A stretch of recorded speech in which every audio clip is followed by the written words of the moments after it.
To order. At this time, if you would stand and join me in the pledge and our prayer. Let's do it back.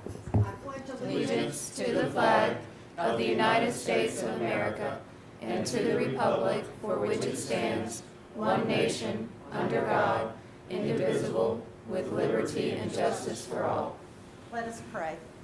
Heavenly Father, we ask your blessing on this meeting this evening. Lord, we ask blessings on our community. Father, we pray for those that are in leadership and authority.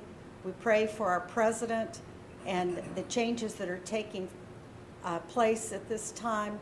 And Lord, we ask a special blessing on the military and the mission that they have, that you will be with them and protect them as they provide safety for our country. Lord, we're thankful for the many blessings that you provide, and we ask this all in your Son's name. Amen. Amen. Yeah. And I have the chair that isn't going to roll tonight. Mr. Stewart's joined the meeting. So, at this time, do we have any adjustments to the agenda? Yes, Madam Chair. Staff is asking that due to public comments sent in, if we could move item F, case P2101, under the contested items and make it item I. P2101F, and move it under, I. make it I.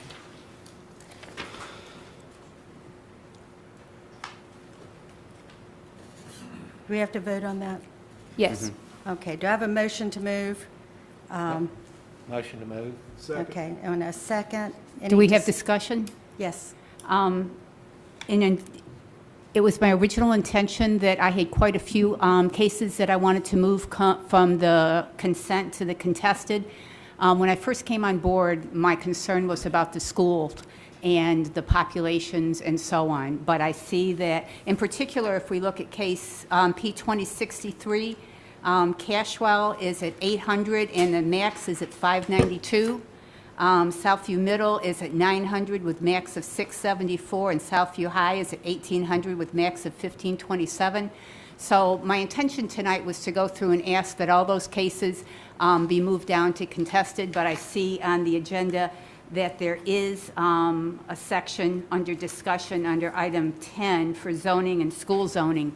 So I'm going to hold my objections to the agenda for this month, but if we don't do something to adjust it, then next month I'm going to ask any of those cases that the schools don't meet those requirements be moved to contested, and I won't be voting to support. Okay, thank you. Anybody else have anything they want to add before we take the vote? Hearing none, all in favor, say aye. Madam Chair, Aye. I'm going to acknowledge everybody individually just Thank for you. the, yeah. Mr. Burton? Aye. Mr. Manning? Chair Wheatley? Aye. Mr. Crumpler? Mr. Lloyd? Mrs. Moody? Aye. Mr. Williams? Aye. Ms. McLaughlin? Aye. And Mr. Stewart? Aye. Okay, are there any noes? Hearing none, it's unanimous and the motion carries.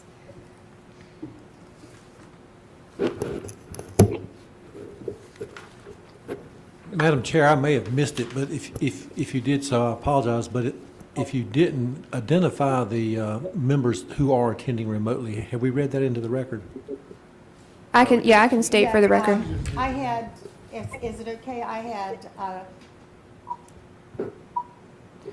Just for record Oh, yeah. purposes, Mr. Mark Betty? Williams, Miss Jamie I should call their McLaughlin. name. Is that okay? Oh, Or do yeah. I need to do it? Well, it just, you did the roll call, that was fine, but I didn't hear that they were identified before we did that. Maybe they Okay, were. I can. So, Mr. Mark Williams, Miss Jamie McLaughlin, and Mr. Jordan Stewart, who are voting members tonight, are attending the meeting remotely via GoToMeeting. State for the record. Maybe it was just me. Okay, yeah, she said their name and asked for how they were going to, yea or nay. Okay, thank you. Okay, at this time, if you've all looked at the minutes from the last no, that's not this time. I need approval of the agenda as presented. We just did that, Madam Chair. We're on item number 3, the deferrals Did we and do that withdrawals. one? Yes, Madam Chair. Okay, well, I'm all over whack. Okay. And on number 3, public hearing deferrals and withdrawals, do I hear a motion? Do you need to go over those for me? Sure, I can. So P2102 has asked to be placed on hold until we have in-person public meetings again, and P2105 has asked to be deferred to next month's February 16th meeting in order to slightly revise their request. Madam Chair, if you will, because we've had cases where somebody put something on hold indefinitely, we're just not going to put it on next month's agenda or any future agendas until they come back, but it's just noted as a part of the record, they're on hold indefinitely, and then when they come back, we'll put it back on there, but we'll leave it off future agendas if that's okay with you guys. It's okay. Okay. Okay. So at this time, do I hear a motion? So moved. Second. Okay, we'll take the vote. Mr. Burton? Aye. Mr. Manning? Chair Wheatley? Aye. Mr. Crumpler? Mr. Lloyd? Aye. Mrs. Moody? Aye. Mr. Williams? Aye. Ms. McLaughlin? Aye. Mr. Stewart? Aye. Who seconded it? I did. believe it was Tom.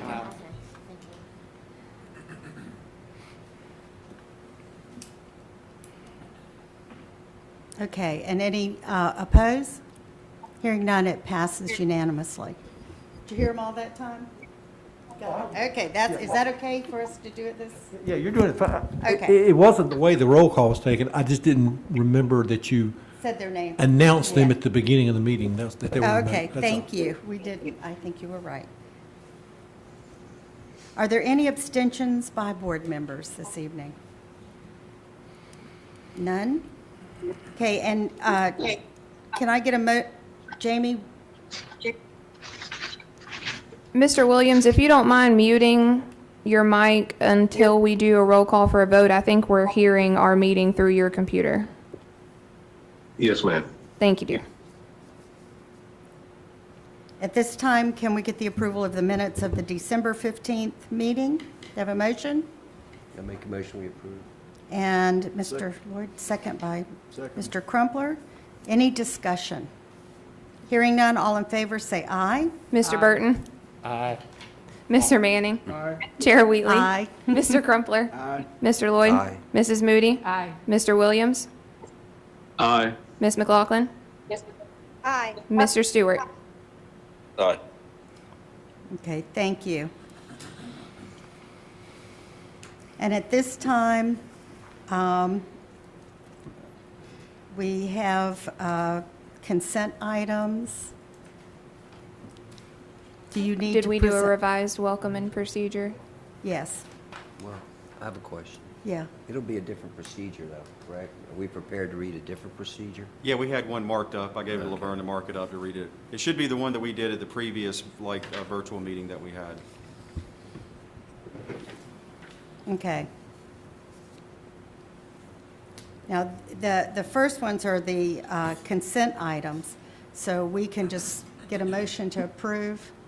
So you don't want to read the chairman's welcome, Madam Chair? I couldn't hear you, I'm sorry. The So you- chairman's welcome. Oh, okay, I didn't, but I'll do it. Okay. Okay, it's a little different. Good evening. Welcome. My name's Diane Wheatley, and I would like to welcome you to the Cumberland County Joint Planning Board meeting. Members of the board are appointed by and serve at the pleasure of the county commissioners and constituent towns served without pay. This board reviews all items related to zoning and land use. The procedure used at this public meeting for this board when reviewing agenda items are as follows. Staff presents background information on the agenda item with their recommendations. Staff will read all public comments received into the record. Any board member may ask questions at any time. All board members are required to vote unless they have a conflict of interest. Any and all public comments for this meeting will be heard during the public comments period. As chairman, I am responsible for enforcing these local rules as part of my duties. This meeting is being recorded at this time. I ask that you please turn off your cell phones and put them in silence mode. Thank you. You're not going to believe what I thought you asked me, Betty. Okay. Okay, thank you. I'm really wanting to get rid of those consent items tonight, aren't I? Yes. So, at this time, do I hear a motion to approve the consent items on the agenda? Make a motion, we approve the consent items with the moving of the 2001. P2101 was moved to contested, yes. Okay, Second. we have a motion and a second. Mr. Burton? Aye. Mr. Manning? Aye. Chair Wheatley? Aye. Mr. Crumpler? Aye. Mr. Lloyd? Aye. Miss Moody? Aye. Mr. Williams? Aye. Miss McLaughlin? Aye. Mr. Stewart? Aye. Okay, is there anyone opposed? Hearing none, the motion passes.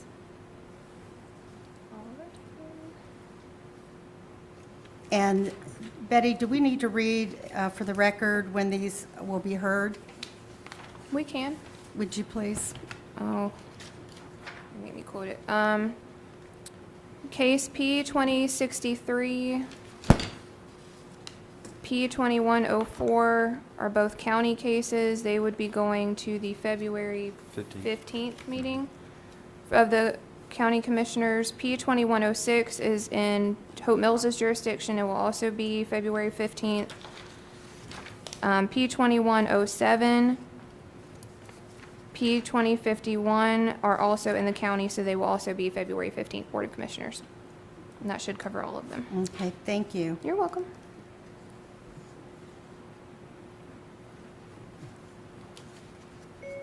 Okay, at this time, will we be looking at were the conditional zonings on that one too? They were not? Yes. Were they? Yes. So we will now go to item 8. Yes. And Betty, if you would like to present and, I will get us started here. Can one of the remote members just verify that you can see the PowerPoint for me before we get too far into this? I can see it. Okay, good. All right, so the first contested case was P2047. It is out past Stedman on the east side of the county. Just a little bit of background, if you guys will remember, back in October planning board meeting, this case was brought before you. At that time, staff had recommended denial, and there was no public appearance by the applicant or any opposition. And the planning board chose to go with the staff recommendation of denial. When it made it to the November commissioners meeting, the applicant was at the meeting and was requesting an alternate district of like R40 or R40A. The commissioners wanted to give him a chance to come back before the planning board for the planning board to make a recommendation after his discussion with you guys before they actually made a decision. So it was brought back to tonight's meeting, and I do have public comment from the applicant at the end. Again, this is a request to go from A1 agricultural to RR residential. It's a total of 22.28 acres. This is the surrounding land use. There are single-family homes as well as manufactured homes in the area, and adjacent to the subject property is a religious worship facility. And this is the surrounding zoning. As you can tell, pretty much the entire area is zoned A1 with a little blip of RR down on the bottom right of your screen. There are some hydric soils on a portion of the property. There is no public water or sewer available to this site. And this property was covered by 2 land use plans. The northern part was covered by the Stedman plan, which called for agricultural. The southern part was the Southeast Cumberland land use plan, which called for farmland. Both of those designations called for the growth and protection of farmland, as well as small-scale rural type residential. Again, staff recommended denial because the overwhelming zoning in the area is A1, as well as they do not have public utilities that staff feels would support an RR density in this area.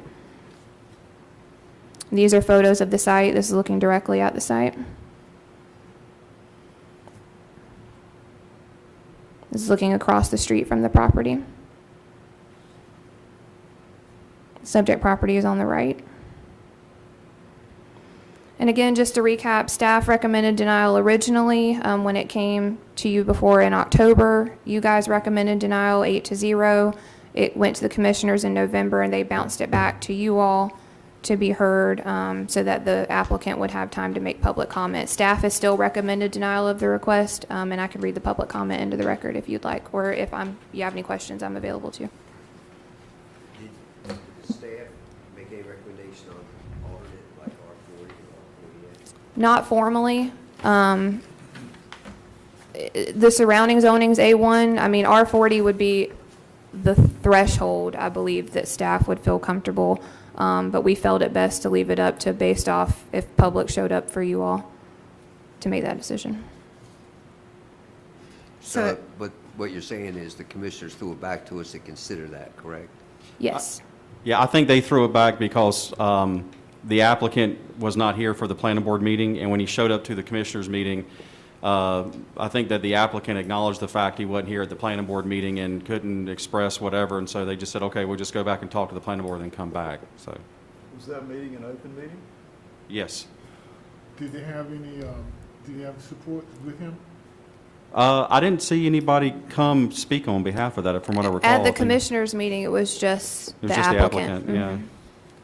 So, Well, go ahead. can you put it on, so we, What do you need to see? the map, the original map, well, back one, right there. Mm-hmm. Okay. Those lots across the street, are those 2-acre lots? They are not, and I'll be honest, I've tried to do some background work, and I'm not a title searcher. I can't verify that all of those are legally subdivided lots either. But this is like 1 to 2 acre lots here. This was done as a 0 lot line subdivision, I believe. When was that area initially zoned? It was initially zoned in 1996.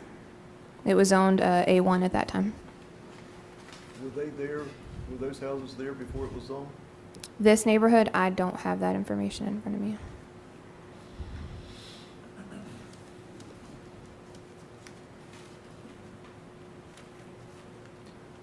Well, can you put on the land use? So even if they were what we would call legally subdivided or not, they got a building permit. Yeah.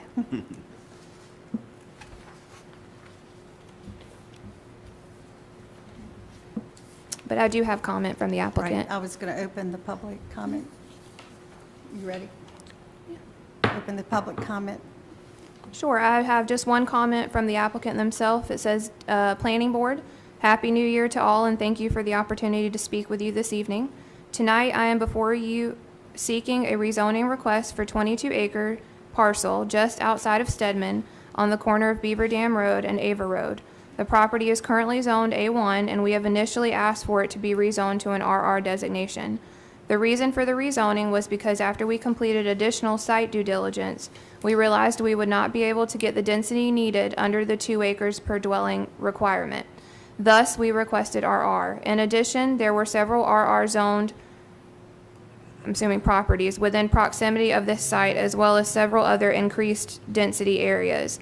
Although we would greatly appreciate your consideration of RR for this parcel, after additional discussion with Betty and her staff, we feel like R40A would allow us to achieve the same goal as the RR designation. This would provide us the ability to build the same dwellings which we are currently allowed under the A1 requirements, but would provide as the opportunity for increased density. Thank you in advance for your consideration. Best, Morgan E. Beam. And I'll just note he's asking for R40A. As he said, due to his discussion with me, they didn't want to lose the ability to utilize manufactured homes as a dwelling unit. Are there any other comments? No, Madam Chair, that's the only public comment And that submitted. comment was from the homeowner? It is the husband of the property owner. Okay, thank you. Mhm. Do you know whether this is within the Gen X contamination area?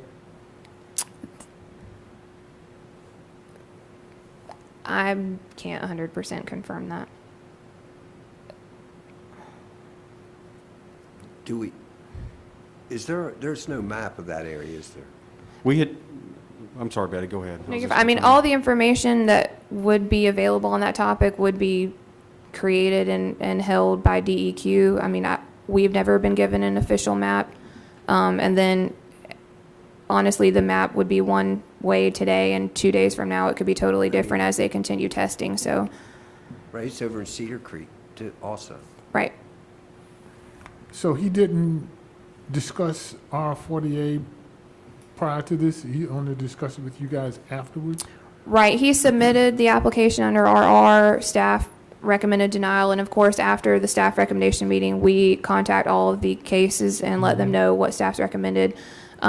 He asked how we felt about R40 at that time. You know, it's kind of that threshold that you get when you're in a A1 area. I told him he was more than welcome to present that to you all, and then unfortunately, due to circumstances, he was not able to attend that initial planning board meeting, and therefore, the planning board went with staff's recommendation of denial. And then when it went before the commissioners, he said, you know, I couldn't show up at the planning board meeting, and they brought it back to you guys to give him an opportunity to kind of request that alternate recommendation from you guys. So staff would recommend R-48? Staff would still feel that that's not land use plan compliant. But if that's the board's desire, you know, we'd certainly could go with that. You want to close the public comments, or you want to ask it? yeah. Can I close, I'm going to close the public comments, and go ahead, Tom, because I have some to. There's a policy we've even used with this new board, and it's in the plans of 10 acres or less, correct? That's in the South Central plan. They That's didn't. the only one? Well, I know we've used it Yeah. all over, but nevertheless, the area south of, is that road Ava? Is that what it is? It is. How much land is south of that versus north? 3.95 acres of the 22 acres is the portion south of Ava Road. Which there doesn't seem to be many lots in that portion, south of Ava. Compared to north of Ava, there's a bunch of lots, not even 2 acres.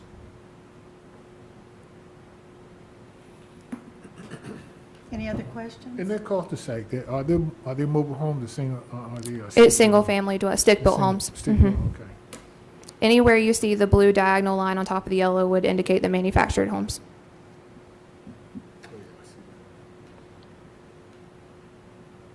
Any other questions? For the sake of argument, I do want to point out the school cap and the enrollment that I mentioned before. Stedman Primary is at 200, and it's supposed to be at 144. Stedman Elementary is almost at max. Max Williams is significantly over, and Cape Fear High is almost at max.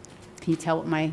I'll just let you know, contention's gonna those be? are backwards. The capacity number comes first, and then the numbers enrolled comes after. So, okay. But I have a question for the staff. Thank you for that. You're welcome. On this schools, and we'll get to it later, I guess. Like roads, they're reactionary. Now, we've tried, have we not, the staff, for years to work with the school system, who won't divulge information to us to do planning, won't work in future planning. Some of the reason is if people find out where a school's going, it'll inflate the price of the land ahead.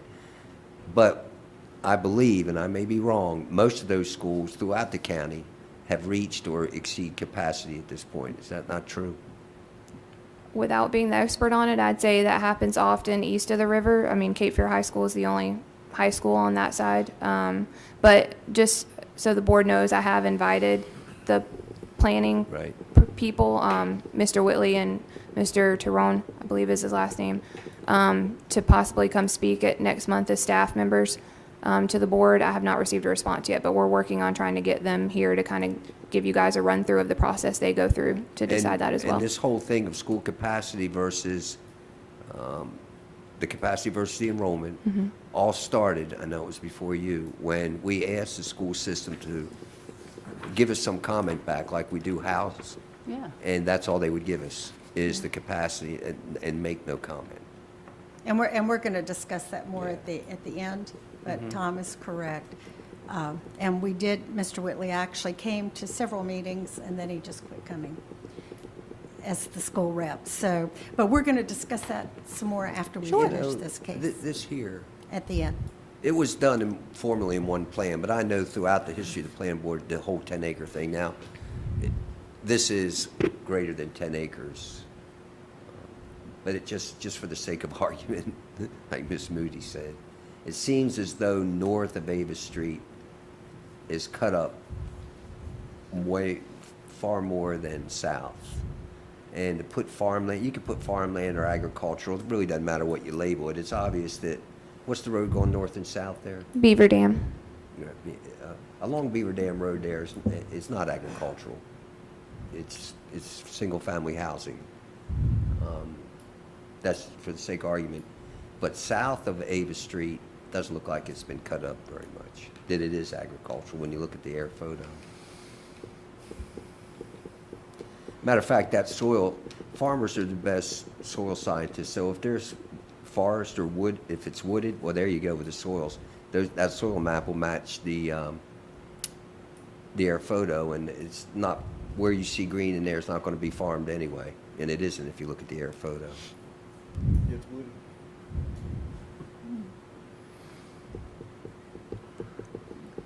Also, and I'm going to go back to the water issue. I went to the meeting with the commissioners last month, and first thing, one of the commissioners said, I don't see anybody even asking anything about the water. Well, here tonight we ask about the water, and we don't even have a map. And we really need to discuss that at the end of this meeting also, just a little bit. Yeah. So, because we do ask, and if it's, he said, well, he didn't see anything in the minutes, but one of us is usually always asking if it's Cedar Creek or Grace Creek, and now, we're looking at this, and, this, I asked if there was a plume. Nobody knew that either. I was being facetious, but still. I would think like to we talk need some about that at answers. the end too, Madam Okay. Chair, because I have my own perspective I'd like to relay to the board, if you don't Great, mind. and I think we should, as we discuss the others. Thank you. Any other discussion on the? Madam Chair? Yes. I could fill you in a little bit. I know from the information I get dealing with stuff with DEQ and this, there are contamination results in basically a 12-mile radius of the Chemours plant now, all the way around it. 12 miles. 12 miles. Kenmore's? Chemours, yes, Yeah. Cream Chemours. I don't know how far this is, but 12 miles comes up a good way up 87. Yeah, thank you. Yes, Mr. Crumpler.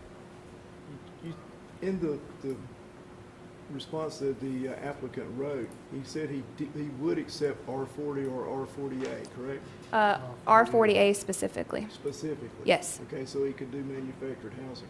Right, because he can do it in A1, and he would also be able to do it in RR if you all were to grant his original request, and I don't think that he wanted to particularly lose that as a permitted dwelling. I think at that point, it would be a matter of the density of the mobile homes that it would be, because, A1 is the 1 per 2 acres versus 1 per acre. And at R40, it would still only be one manufactured house per 40,000 square feet, correct?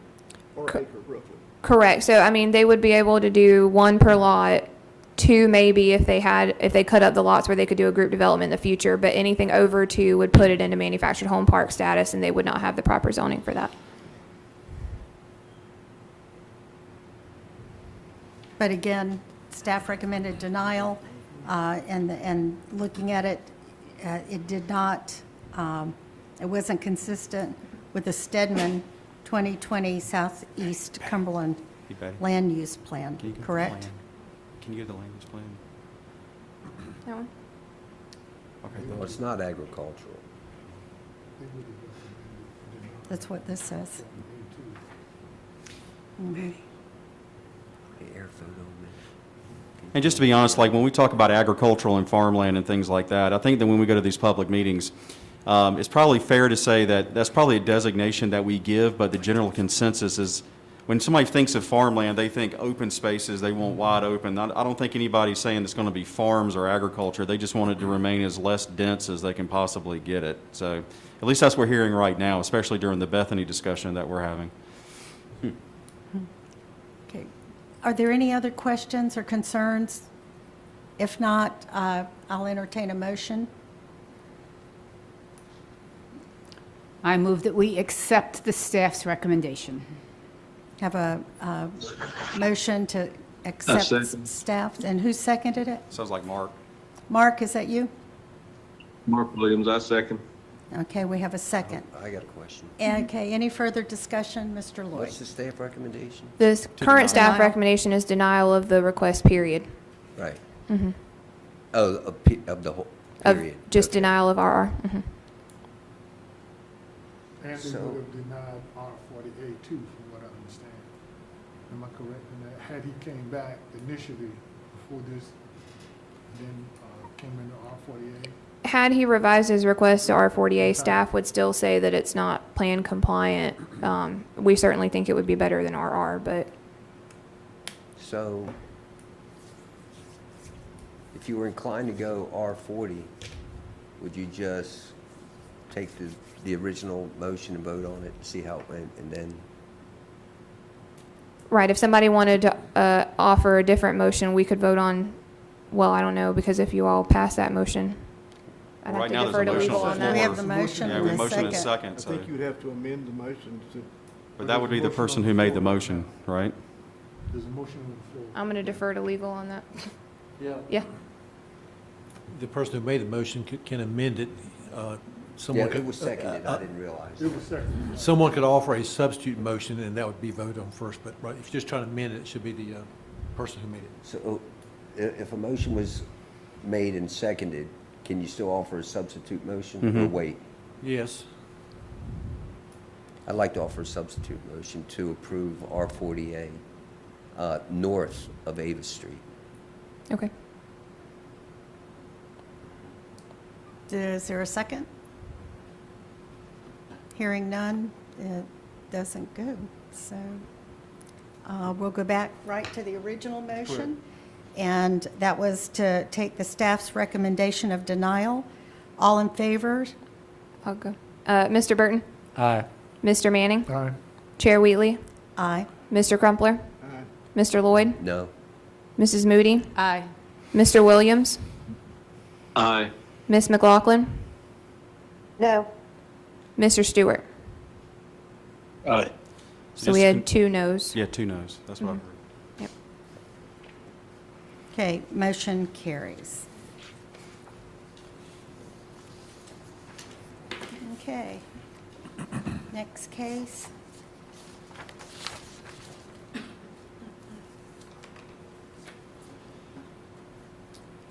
Sorry, bear with me here. We're fine.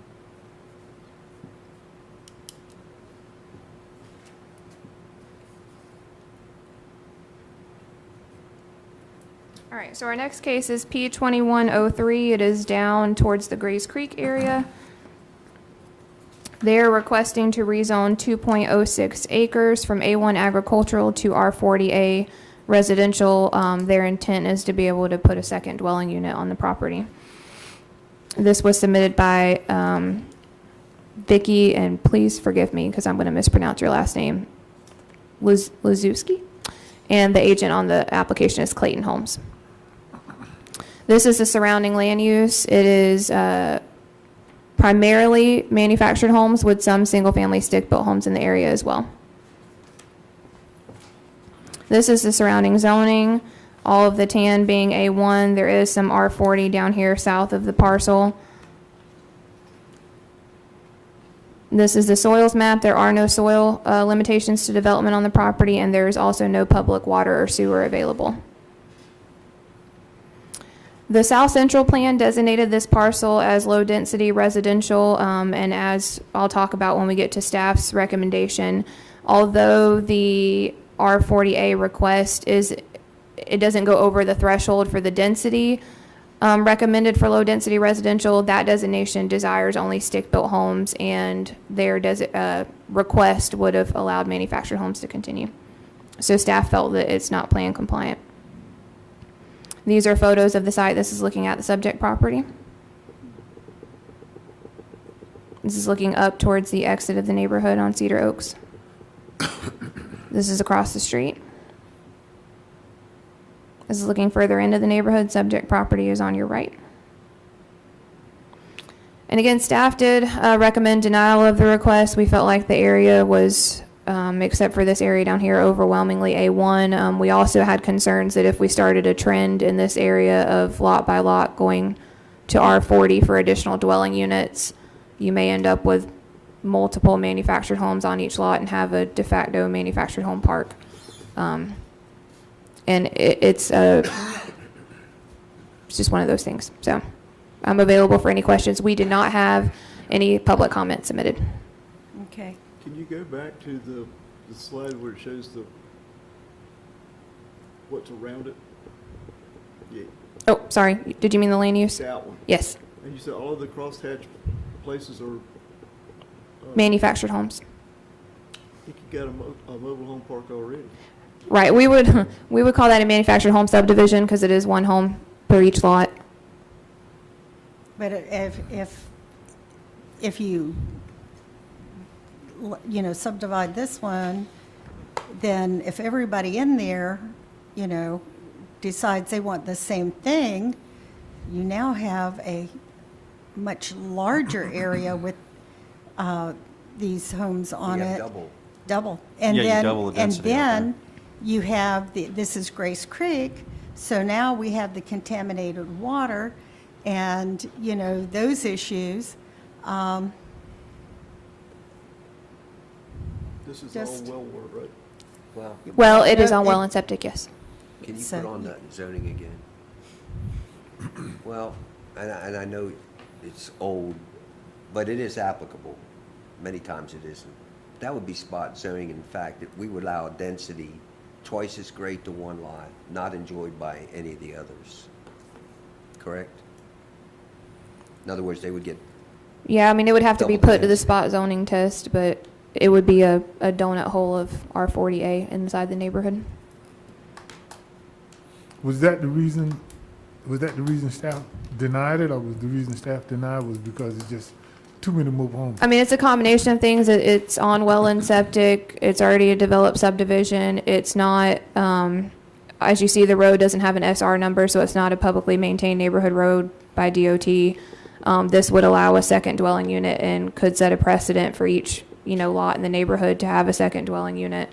Because you'd be starting, like Mr. Lloyd said, another area of R40 density that could be expanded upon in the future. Yeah, I also want to add, Mr. Manning, if I can, like, it'd be different if it was the A1 lot, the big tract that was outside of this, that wasn't really part of an established subdivision. I mean, like, to me, people bought into that subdivision with the expectation they were going to live in a developed subdivision with a certain set of standards. I think if this was a home that was in a lot outside of the subdivision on just a random piece of land that out there who wanted to put a second home on their property, I think it's a little bit of a different discussion as compared to, an established subdivision with paved roads there and everything and all that. That's what a lot of our discussion was. You said, is this a Class C road? Or is it No, paved? I mean, it's a paved road. But it's not maintained by DOT? Yeah, it doesn't have a state SR number, so it's either maintained by all of the lots or it's maintained by HOA that they would have had to form with that many lots on is it. there an HOA? I don't know. Yeah. Okay. I'm familiar with this particular road. It was petitioned to add to the system. It can't be added to the system because it wasn't constructed to NCDOT standards. It was one of those. Yeah. Unfortunately, there's a bunch of them out there. Yeah. Mm-hmm. Who's going to maintain that? If it can't be accepted by DOT for maintenance, it's the responsibility of the property owners. And we require that to be placed on the plats and any deeds that are created for these lots. But anymore, the ordinance reads now, I mean, you can only have so many lots in subdivision until the road's accepted by DOT on new subdivisions, correct? Right, I mean, if they had platted this as public streets, Right. once they got so far into the permitting process, if they didn't get, I believe it's 80% in the ordinance, they wouldn't have been able to continue Because until it there's got accepted so for many of maintenance. these out there. Mhm. In this particular case, they did plat it as public right-of-way. And they went through all the trouble of getting, all the cost of getting approved planned by DOT. The problem was that it wasn't constructed according to the plan. In other words, pipe sizes don't meet NCDOT standards. Drainage doesn't meet NCDOT standards. He just basically went in there and built it like he wanted to. He didn't build it according to the plan. Now they're stopped. Any other questions, comments? Hearing none, do I hear a motion? I make a motion, we deny the request. Do you have a second? Second. Second. Mr. Burton? Aye. Mr. Manning? Aye. Chair Wheatley? Aye. Mr. Crumpler? Aye. Mr. Lloyd? Aye. Mrs. Moody? Aye. Mr. Williams? Aye. Ms. McLaughlin? Aye. Mr. Stewart? Aye. So it is unanimous. Motion passes. And I will state, just because we did it for the consent, those two cases are also county cases, so they will be heard by the commissioners February 15th. Thank you. You're welcome. Okay. Now, if nobody noticed, the colors on our papers are different. You know, the tops and everything. It's like, oh my gosh. Okay, at this time, we will hear, is that item I? Yes, Madam Chair. So we have moved case P21-01 to item I. And this is located essentially in the Bethany area. The request was to rezone 30.10 acres from A1 to R40 conditional zoning. And I'll pause here and back up.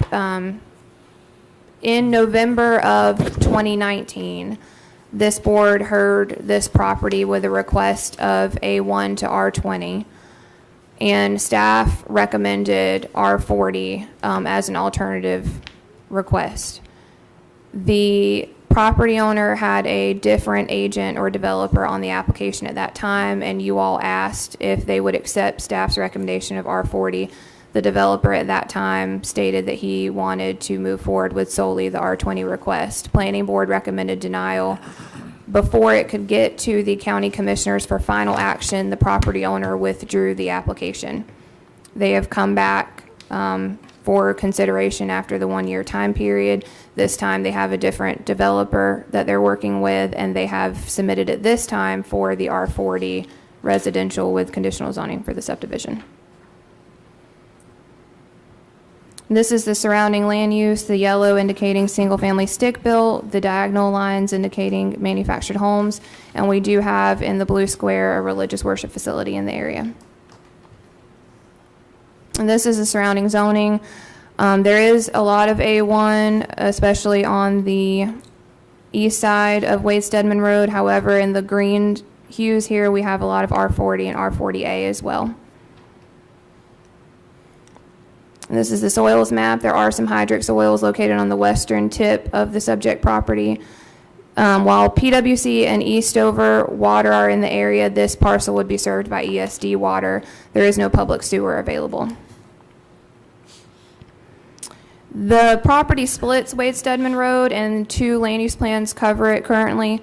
On the west side, the Eastover land use plan covers it. It calls for a density lot size of at least 20,000 square feet, which is a density of 1 to 2.2 units per acre. The east side of the property is covered by the 2030 plan currently. It designates the area as rural areas, which also allows density as high as 2 units per acre. The plan states as long as soils and topography and all that are okay, but lower density and larger lots are preferred by the 2030 plan.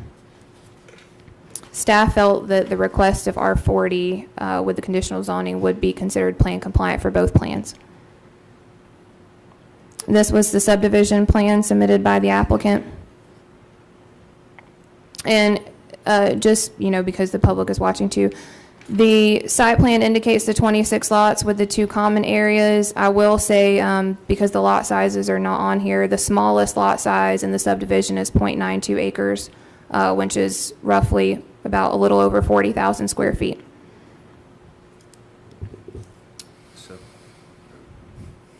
These are photos of the site. This is looking at the west side of the subject property. There are 2 dwelling units currently existing there.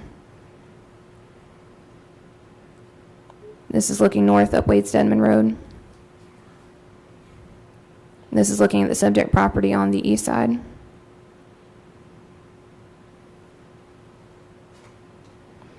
And again, staff did recommend approval of the R40 conditional zoning request. I'm available for any questions, and we do have public comment submitted.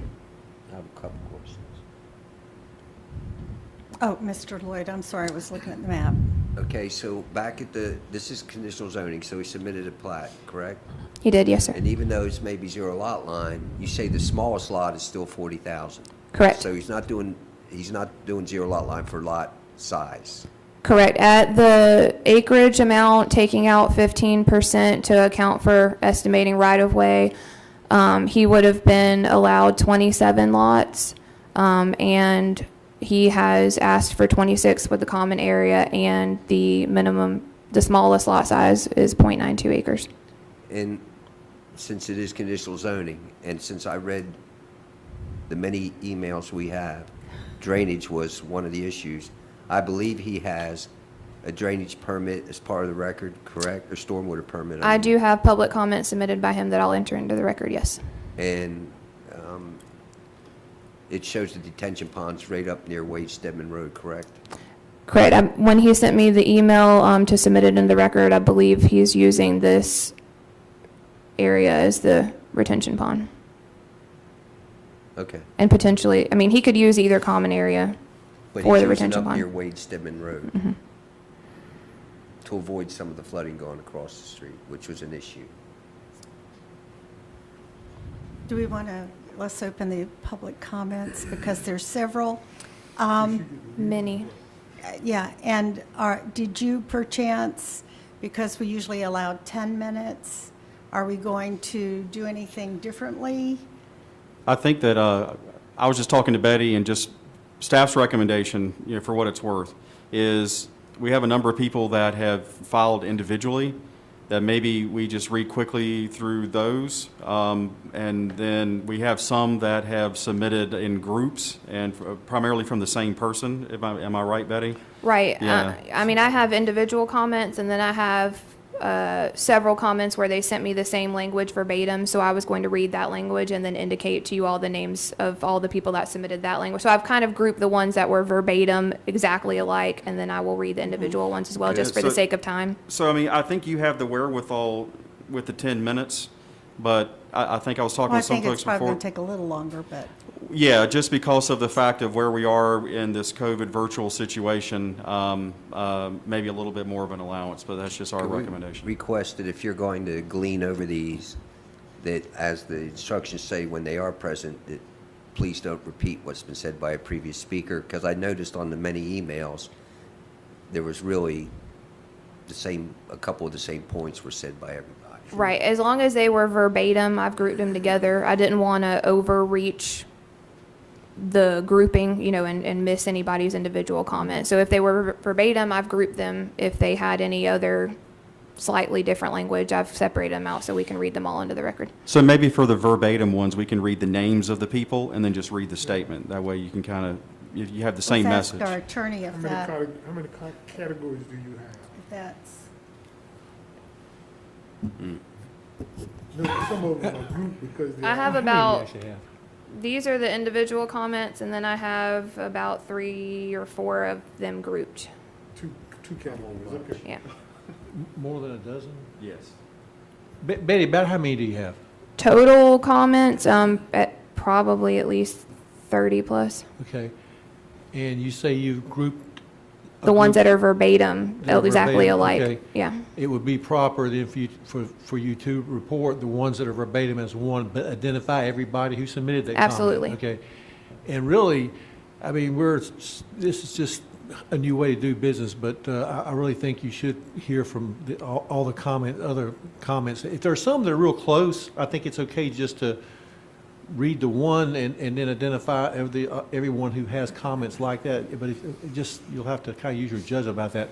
But I think that would be okay. But certainly the ones that are verbatim, just do that one time. Okay. We can start with those then, if that'll save us a little Do bit. you want to read like the applicant first? I am, yes. 'Cause, yeah, I think that's what we typically do. yeah, I didn't think so. You open the public hearing. I didn't, yeah. Okay, I'm going to open the public comments at this time.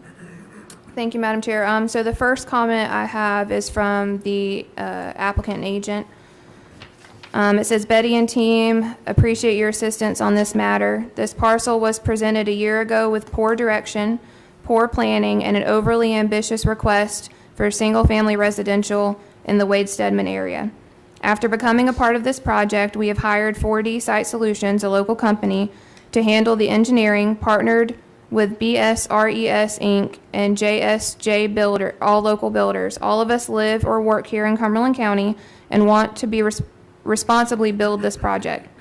After reading the original transcript where the board suggested R40 would be approved, we agreed to follow this guidance and submit with conditional R40 zoning.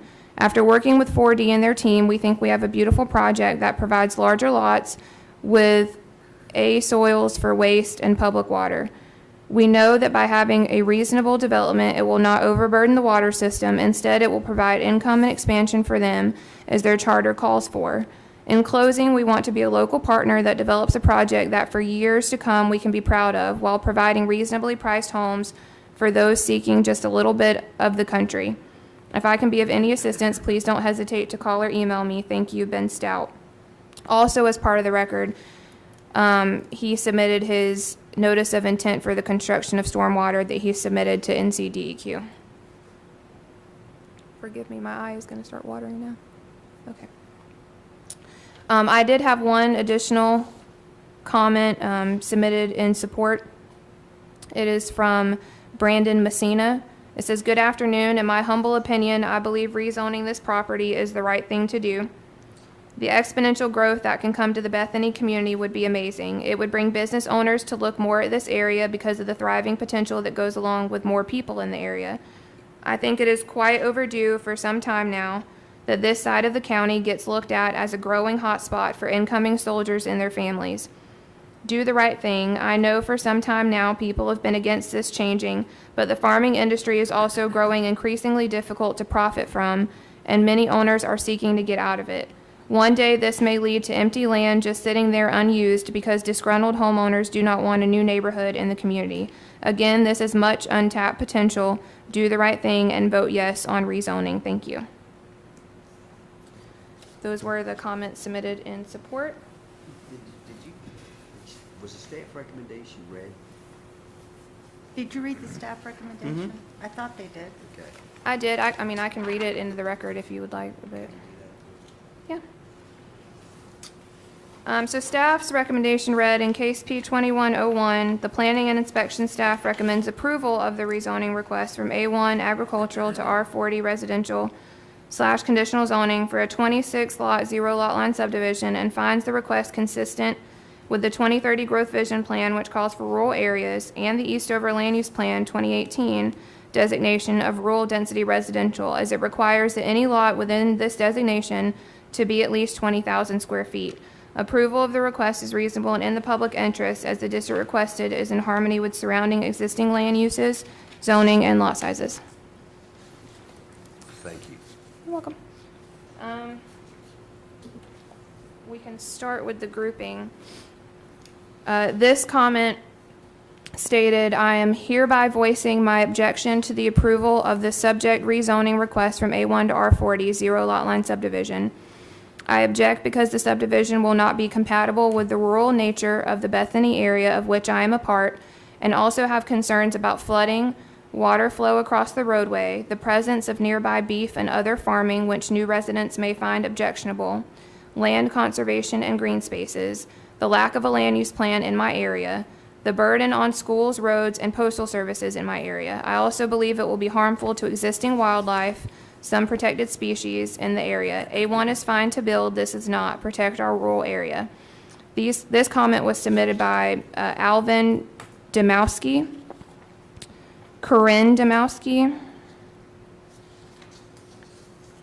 Could you please tell us the address of these people For those, that provided them? Mr. Demowski did not provide an address. Corinne Demowski listed 2854 Wade Stedman Road. That comment was also submitted by Elbert Hales, 2851 Wade Stedman Road.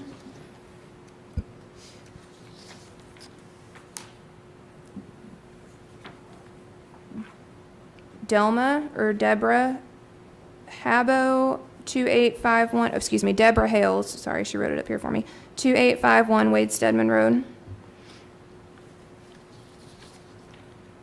Ken Edwards did not list an address. and Mr. William J. McMillan III, 6078 Deer Stand Road. Could, I also had a group that stated, I object to the approval of the P2101 rezoning request from A1 to R40 zero lot line subdivision. I object because the subdivision will not be compatible with the rural nature of the Bethany area. There are nearby beef and other farming. I am concerned about flooding from Big Creek and the burden on schools, roads, and postal services in my area. I also believe it will be harmful to existing wildlife. That was submitted by Jamie Thomas, no address. J. Stewart, 2812 at AOL.com, no name or address. Deborah Pomeroy.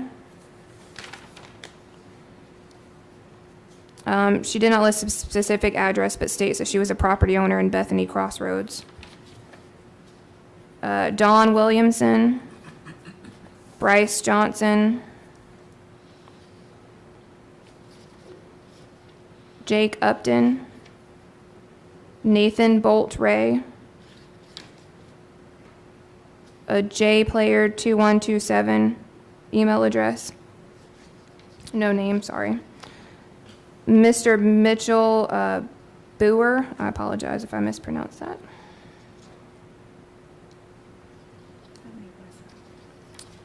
Hunter Geed or Gade, Peggy Rames, Linda Davis, and Dorothy Faircloth at 3553 Hayfield Road.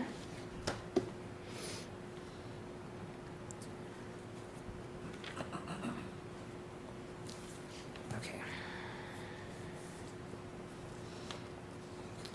I also had a group submit the following. To whom it may concern, I am hereby voicing my objection to the approval of the subject zoning request from A1 to R40. I object because the subdivision will not be compatible with the rural nature of the Bethany area, of which I'm a part, and also have concerns about water flow, land conservation, green spaces, the lack of a land use plan in my area, the burden on schools, roads, and postal services. I also believe it will be harmful to existing wildlife. Thomas Roth, 2753 Wade Stedman Road. Elora Baker, 2834 Wade Stedman Road. James Baker, 2834 Wade Stedman Road. Louis Yapel, 1817 Arco Circle. Kathy Garrity, 6626 Morning Glory Drive. William Williams, 7045 Maxwell Road. Daniel Garrity, 6626 Morning Glory. Sonia Mazingo, 6878 Oak Grove Church Road.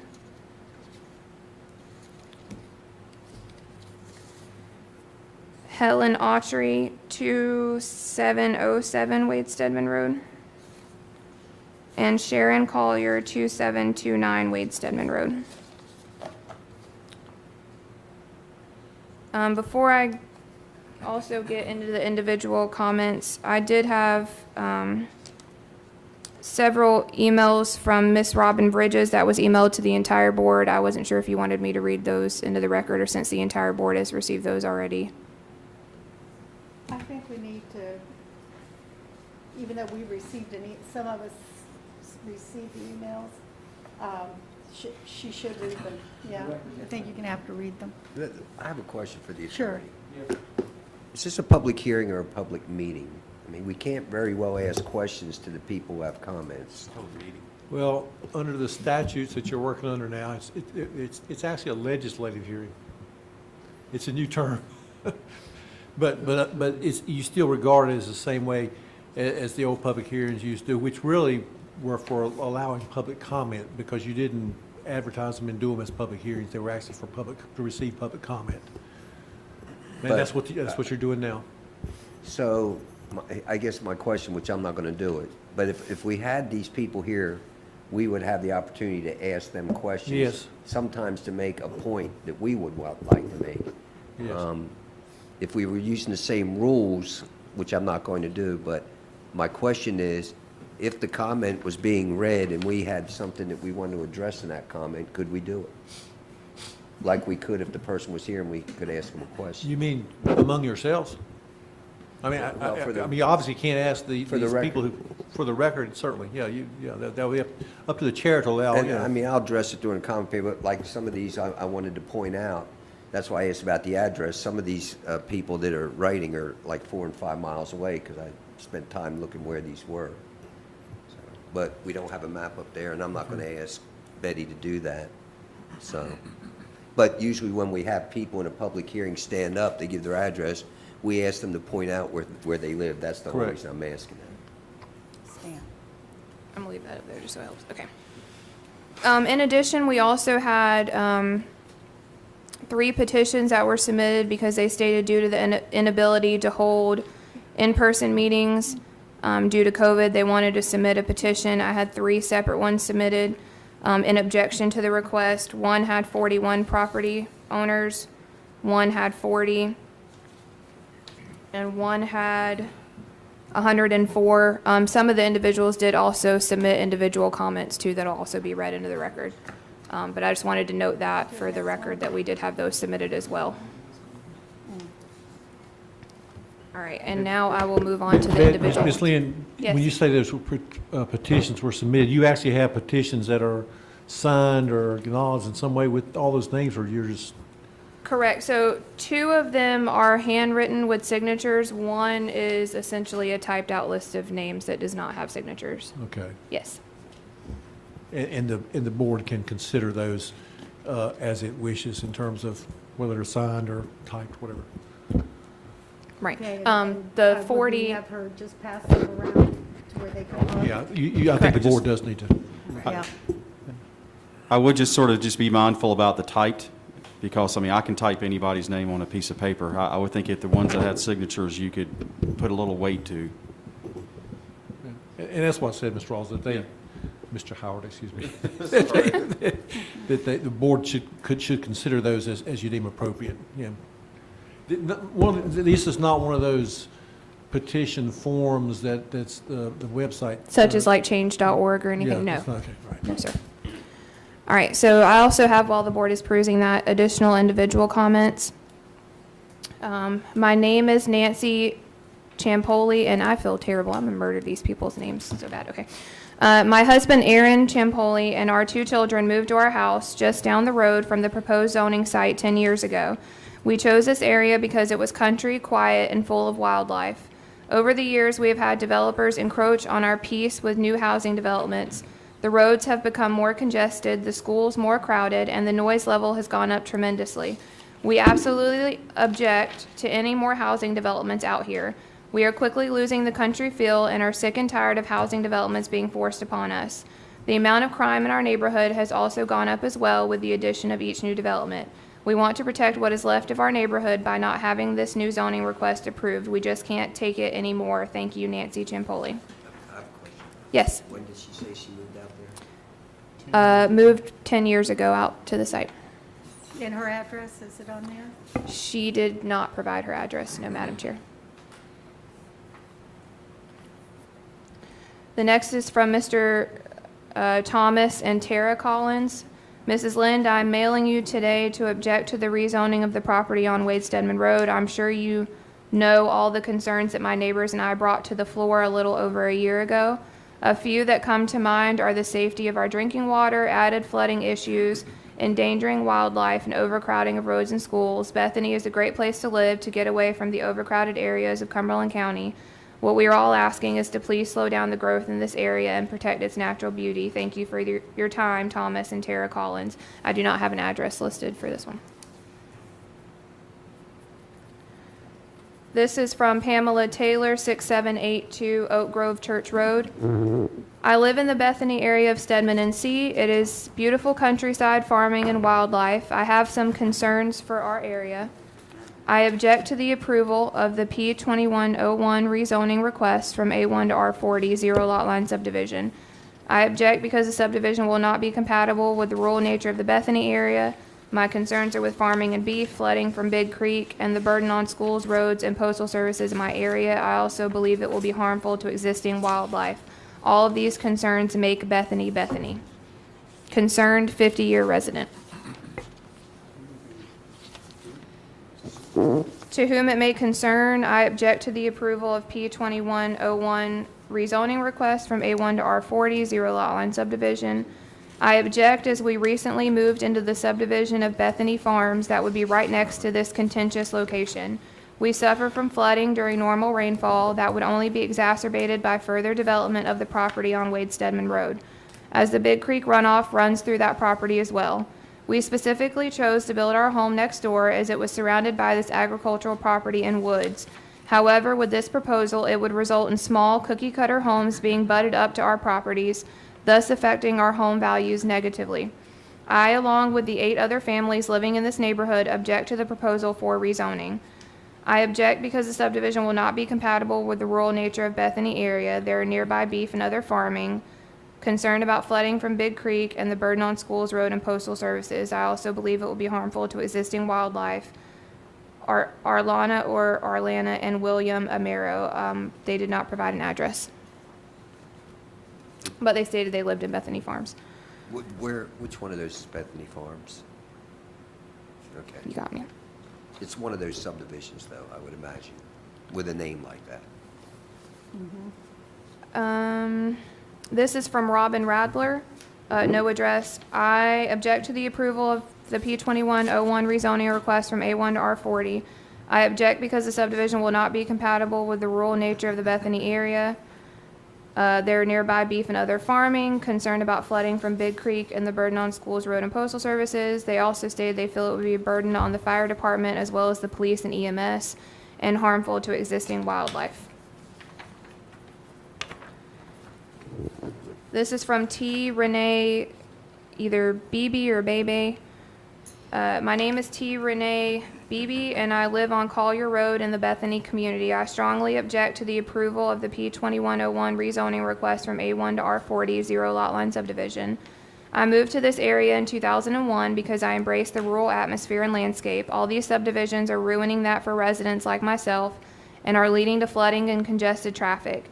This area also has a vast array of wildlife, which is being misplaced as more of the landscape is being demolished. Please consider the desires of those living in the area before approving this rezoning request. Respectfully yours, T. Renee Beebe. This is from Thomas Pope. I'm writing in opposition to the unchecked rural sprawl taking place east of the river. My parents and I have lived east of the river for 35 and 27 years respectively, and the new subdivisions being approved do not match the rural lifestyle. Cramming homes in side by side is contrary to the look of the Stedman, Bethany, Wade communities and needs to stop. At least put a reasonable amount of room between homes so that they more naturally blend in with the communities in which they are being placed. I object to the approval of the P2101 zoning request from A1 to R40. Talks about the rural nature of the Bethany area, nearby beef and farming, flooding from Big Creek, burden on schools, road, and postal services, and harmful to existing wildlife. There was no address given for this one. This is from Zachary Pittman. I'm hereby voicing my objection to the approval of the subject zoning request from A1 to R40. I object because the subdivision will not be compatible with the rural nature of the Bethany area. I have concerns about flooding, water flow across the roadway, the presence of nearby beef and other farming, land conservation and green spaces, the lack of a land use plan in my area, the burden on schools, roads, and postal service in my area. I also believe it will be harmful to existing wildlife in the area. I'm a beekeeper, and this area is close to my honeybees. My honeybees pollinate these farmlands that have been around for decades. These farmlands produce crops for us to eat, and the crops help increase the number of honeybees. Their population is threatened. A1 is fine to build. This is not. Protect our rural area. Thank you for your time. Zachary Pittman.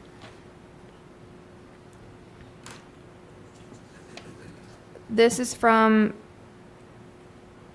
either Denny or Den Osgood. They listed their address as Wade Stedman Road. I am hereby voicing my objection to any approval of the subject rezoning request from A1 to R40. zero lot line subdivision. This community has engaged the zoning board once already in the last year over this same parcel of property for the exact same reason. The zoning board agreed with us and denied the case.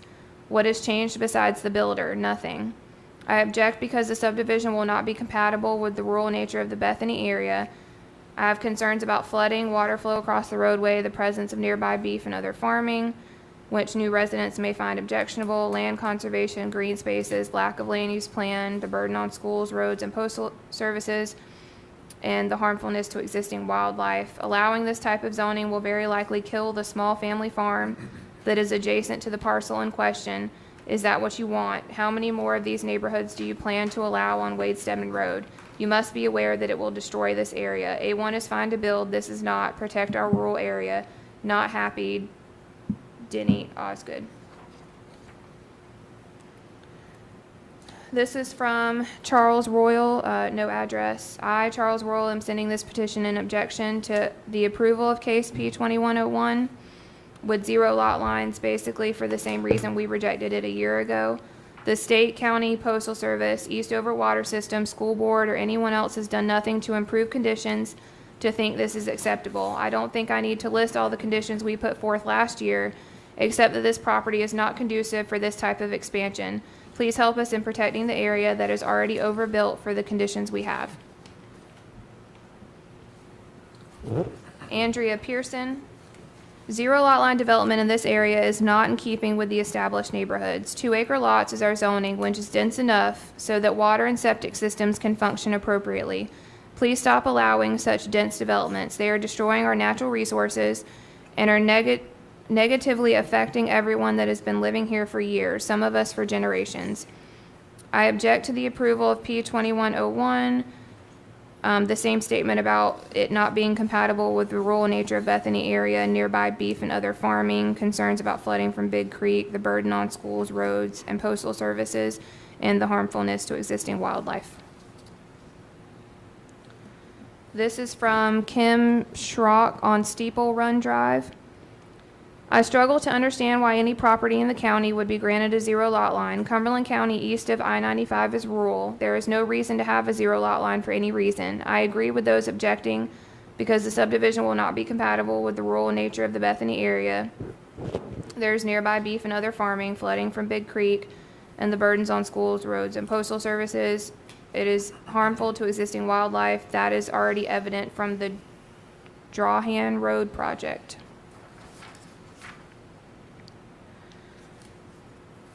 This is from Bobby Bridges, 2886 Wade Stedman Road. I vehemently object to the approval of the P2101 rezoning request from A1 to R40. I object because the subdivision will not be compatible with the rural nature of the Bethany area, nearby beef and other farming, as well as beekeepers. I'm concerned about flooding from Big Creek and the burden on the schools, road, and postal services. It's also harmful to existing wildlife. Because we don't have an approved land use plan, developers act like this is the Wild West where they can do as they please despite the desires and wishes of the people that live here. Everyone lives here because we wanted a quiet, peaceful, and tranquil farming community without the overcrowding, crime, noise, and pollution, among many more negative aspects of living in the city. This is a farming community. Leave it that way.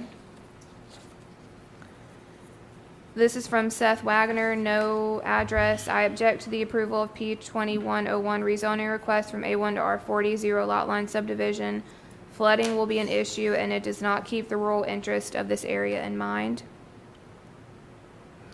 This is from Kishania Newkirk Moody, no address. I object to the approval of the P2101 rezoning request from A1 to R40. I object because the subdivision will not be compatible with the rural nature of the Bethany area. I am deeply concerned about the burden on schools, roads, utilities, and mail services in my area. I also believe it will be harmful to existing wildlife. Our schools are already overwhelmed. Adding more families and people will be more detrimental to the community. Our sanitation services are already at capacity, and it is nearly impossible for them to service any more development in the Bethany area. Our mail carriers are already overworked and work beyond normal hours. Thank you for your understanding. This was submitted by Dana and Julissa Jumper, 2588 Wade Stedman Road. I'm writing in protest of the proposed rezoning of the land at 2647 Wade Stedman Road and planned efforts to build subdivision housing there. The land is currently zoned A1 agricultural. I object to rezoning this property to residential, and I object to the method in which the rezoning is being considered. Last year in 2020, this property was requested to be rezoned. Very many people from the community showed up to object, such that the hearing room had standing room only, and the planners had to limit the number of people who could talk. There was strong community resistance to the rezoning. At that hearing, we also objected to the lack of a Bethany land use plan. Shortly after, the planning board started community inquiry to develop a plan, but that effort has gone nowhere because of the restrictions of COVID. We have not made any progress except being able to add input online. Now the planning board is going to hear this rezoning request without any members of the community being able to object in person and without the guidance of a land use plan. That is not acceptable, and it feels like our county government is sneaking through this rezoning even after so much pushback from the community. Here are the 3 key reasons I object to the rezoning. The impact on my home and farm. My little 8-acre farm is located right nearby this property within 500 feet. I have 3 wells on my property that I use for agricultural purposes. I raise milk cows, hogs, and meat chickens. As a licensed NC meat handler and poultry exempt processor, I must have my wells tested twice every year for contaminants. I am concerned that the impact of so many septic systems on me is not acceptable. Even now, during particularly wet periods, there is a lot of flooding and standing water in the area. Adding a large number of houses within 500 feet will have a real impact on me. Right around the same area, there are 3 other small farms on both sides of Wade Stedman Road who raise animals and hay. Less than a quarter or half mile away are large fields of agricultural products, hay, tobacco, corn, sweet potatoes, etc. A large subdivision placed right in the middle of us is just poor planning. Also, the threat to my animals and farm from adding many youths in the area who have no other form of entertainment nearby is substantial. And any damage my animals could do if they escaped a fence or wandered off could also be large. And the sure increase of dogs, cats, and other pet predators in the local area, while supposedly under the control of owners, could be devastating to our farm animals, many chickens, ducks, turkeys, etc., and to the wildlife we so abundantly enjoy, our birds, deer, and other wildlife. Lastly, I'm concerned about the increase in traffic as a threat right around my farm. Not in keeping with our community, not a part of any plan. Our current community of Bethany is a quiet, rural, older community. It is slowly being changed over to a more residential community. While no one objects to more people looking to come here and enjoy what we already enjoy, we do object to the mass building of subdivisions, cramped and crowded neighborhoods, and the lack of thoughtful community development. Adding a large, crowded subdivision in this location would be thoughtless. The schools, roads, shopping, recreation, and businesses in the community are not able to handle such a large influx and would create real problems. Wade Stedman Road is not designed to handle that much more traffic. We have no community facilities to offer. There are no restaurants, shopping is quite a distance, and all the local facilities have to be reached over 2-lane roads not designed to handle residential traffic while still accommodating the large amount of agricultural traffic on our local roads. The roads in front of this proposed subdivision and all around are frequently trafficked by large trucks, trailers, tractors, combines, and other agricultural equipment. The local land is also not able to handle such a large influx of housing. The fields and driveways in the area flood easily in wet years or during major weather events, and that presents a real threat to us who rely on groundwater for agricultural purposes. We also anticipate complaints of the odors, noises, and other rural and agricultural processes by neighbors who are not farmers or country people. Cows, chickens, roosters, donkeys, livestock, guard dogs, and hogs can add quite a bit of offensive noise and odors to people who are suburban dwellers expecting suburban conditions. Lastly, the community has asked to remain green and open. We like that our area is open and pretty, that there is wildlife galore able to live and occupy our spaces. Cramming houses into this area will greatly reduce our conservation intentions and drive off our wildlife. This proposed rezoning is a perfect example of what the 2030 Growth Vision Plan says it wants to stop and avoid. Promoting leapfrog developments in the midst of productive farmland. It violates many of the goals of that plan, including number 2, well-managed growth, number 3, infrastructure that keeps pace, and number 7, proposed open space and rural character. No proper notice and no way for the community to object. The planning board is meeting to review this request. Members of the public cannot be present. Even if they could, proper notice has not been given. I live just a few yards from this property and have not received any notice by mail or other that the case is pending and going to be heard, nor how to have input. That is as of January 19th. The only reason I have input is because my neighbors have told me about it and the sign at the front of the lot. Also, after such strong pushback from the community last time, this seems designed to limit the ability of the community to object. Many people in this community do not have access to internet, do not routinely use it, and thus don't know how to submit feedback and are frustrated that they cannot voice their opinions. The rumor in the community is that the board is trying to get this through because the developer involved, who is friendly with the board. That is very, very ugly, and one more reason citizens distrust and despise their government. In conclusion, I request that this rezoning be held off until the community can actually be heard on the matter fully. You were surprised at the community involvement last time it was requested to be rezoned, and you should know that we still feel very much the same. As an individual and as a community, we do not want this property rezoned as proposed. We also want our voice to be heard, not some plan pushed through as a result of COVID. Thank you, Dana and Julissa Jumper. Did she have an address? Did you read an address? I did at the beginning. I can again. 2588 Wade Stedman Road. Thank you. Is that it? No? No, I just needed a water break. Sorry. All right, this is Michael K. Beam and Tracy Montgomery, 2398 Wade Stedman Road. This email is to register our opposition to rezoning the Fisher property referred to in case P2101 from A1 to R40. We do not wish to completely give up our rural way of life, nor the farmland that is so important to our community. With the subdivisions that have been and are being built here, we have already experienced a significant increase in traffic as well as runoff and drainage issues. Sincerely, Michael K. Beam and Tracy Montgomery.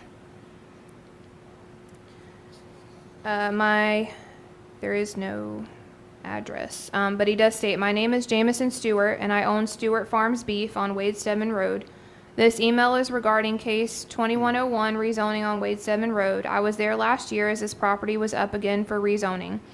I'm still against rezoning and building a subdivision just 2 properties down from my farm. I am an inspected and licensed meat handler with the state of NC and a voluntary agricultural district. I have several wells on my farm, and I'm concerned overbuilding will pollute my wells. Our farm is our only source of income, especially now since COVID, and we can't afford to lose it from the many possible scenarios that can happen when someone builds excessive housing near us. I can't imagine the type of people that would live in these houses being happy when chicken litter and agriculture sprays are applied directly behind their homes, not to mention the liability of a farm animal escaping a fence and walking around, someone who has no experience in handling or safely controlling their emotions when confronted by livestock that can weigh in excess of 1,500 pounds. Thanks again, Jamie Stewart. This is from Misty Stapleton, and if I may, she attached a picture that Danny, how do you move this? Okay. I'll put them on the computer so you guys would be able to see them.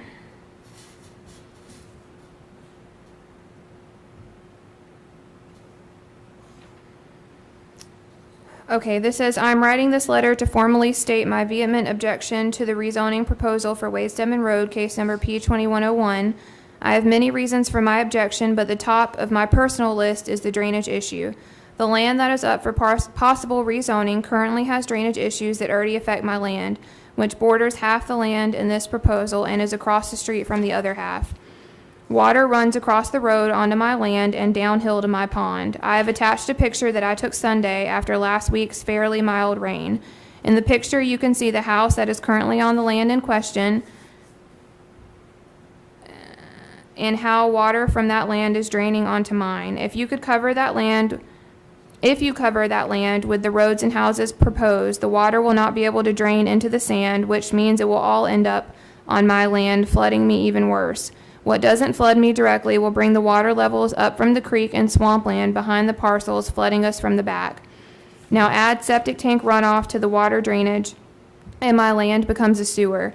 I am extremely concerned about this and do not want more subdivisions in our area. My other areas of concern are the schools are already at capacity and cannot handle more students. Wade Stedman Road is already busy and cannot handle more traffic. The water system is already at its limits for providing water. The water pressure is low. There isn't enough water pressure as it is for the fire department to use the fire hydrants.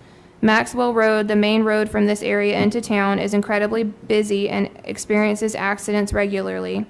The post office is already way overtaxed and struggles to get the mail to the right houses in a timely manner. The community loves being a rural community. People have either lived here on family land for generations or moved here for the peaceful country atmosphere. The community does not want more housing developments to ruin that for us. Thank you for hearing my comments, and I beg you to deny this rezoning proposal.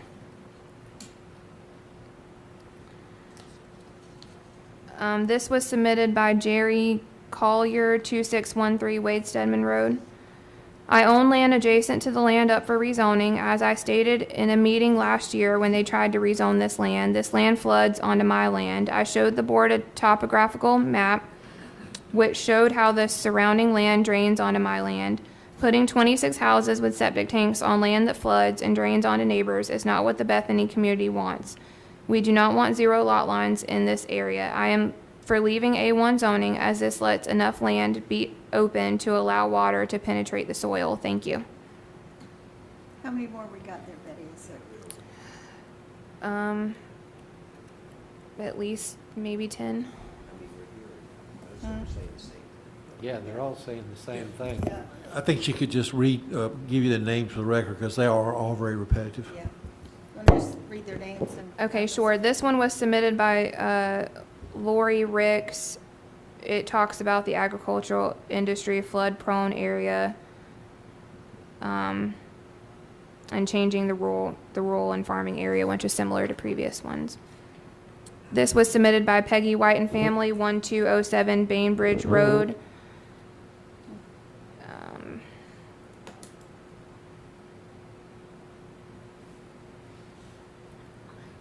It's very similar, same thing, subdivision will not be compatible with the rural area, the farming facilities, flooding from the creek, postal service, and overcrowded schools. You know what I mean? And then I have some that are significantly different to an extent. Then read if they're significantly different, read them. Okay. If I get to a point where I think that they're similar, then I'll skip over that part. This is submitted by Mr. James Baker. Dear Sir or Madam, I reside at 2834 Wade Stedman Road within 1,000 feet of the Fisher property. I am not opposed to all development. However, I do object to the P2101 proposed rezoning for the following reasons. There is still no land use plan for the Bethany area through no fault of the Bethany residents. We need an approved Bethany land use plan so that our zoning issues can be addressed rationally rather than a disjointed hodgepodge of unrelated rezoning applications. They talk about road traffic safety on Wade Stedman Road, as this is already located near 2 subdivisions, Toby Place and Bethany Farms. Wade Stedman Road's a 2-lane roadway. On the other side of the road from the Fisher property is Eastover land. Given that water flows downhill and the Fisher property is somewhat higher than the Eastover land across the road, will not the proposed 26 residents, paved streets, and so forth increase water runoff to our Eastover neighbors? This is not a suburb. A suburb. R40 would make for a crowded and suburb-like appearance. A1 would make more sense. And they ask that this matter be tabled until COVID restrictions are loosened. This one was submitted by Iona Baker. I apologize.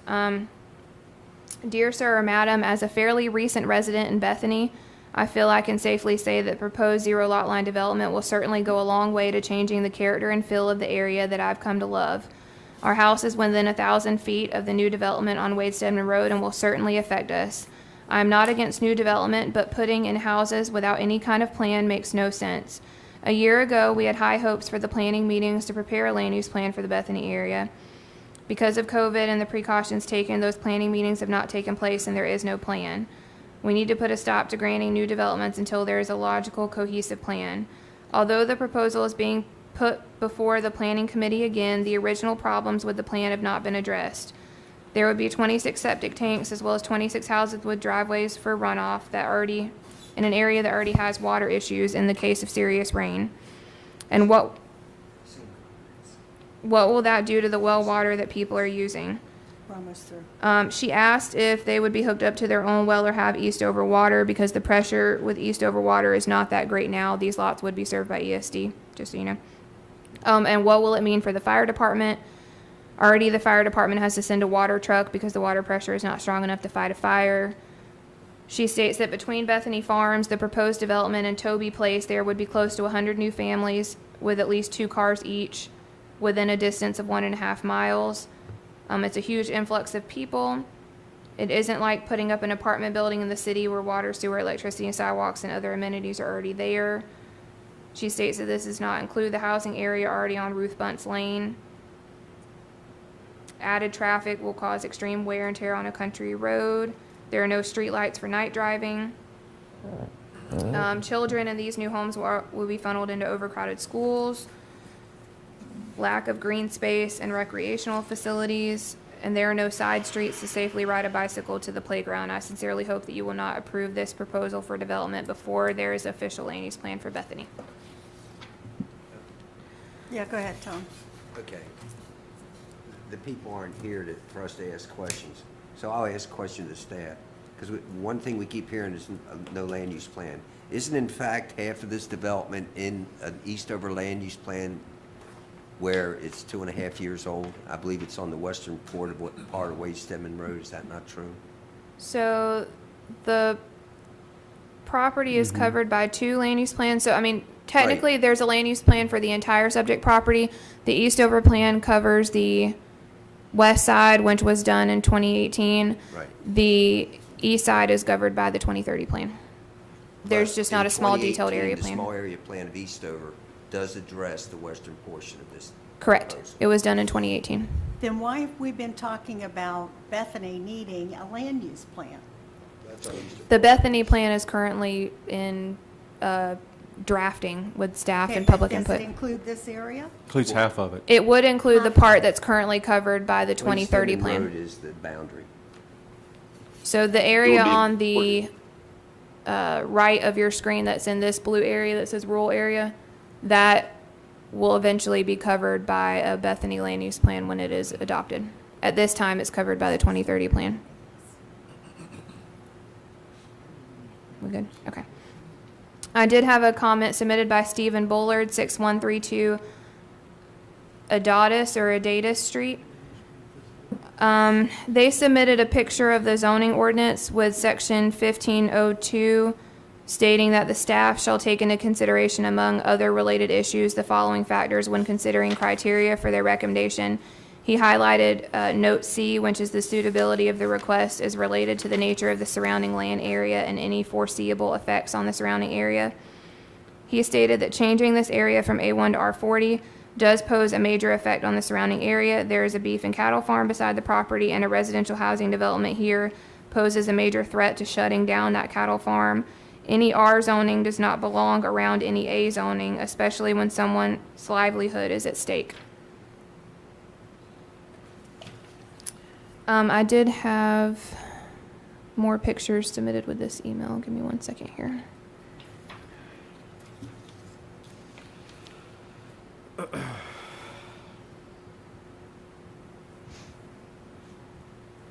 This is one that was directly submitted to each of the planning board members as well, as supporting pictures or documents. Miss Robin, We received that. yeah, she submitted a Yeah, we did. News Observer article. Everybody got that? We got it. Do I need to read it into the record still? No. Do we need to You read can this enter into it. the record since we received Okay. it? You received it. Okay. In addition, I have another email from Miss Robin Bridges where she showed the following pictures. It was submitted to all the planning board members. I'll just pull up a picture so you guys can remember. It had this picture attached to it, as well as pictures of neighborhoods. I had another email from Robin Bridges sent to the entire board where she stated she had submitted pictures of the New Hope homes, which were on 2 to 3.5 acres. Is everybody remembering that email? Okay. And then the final email,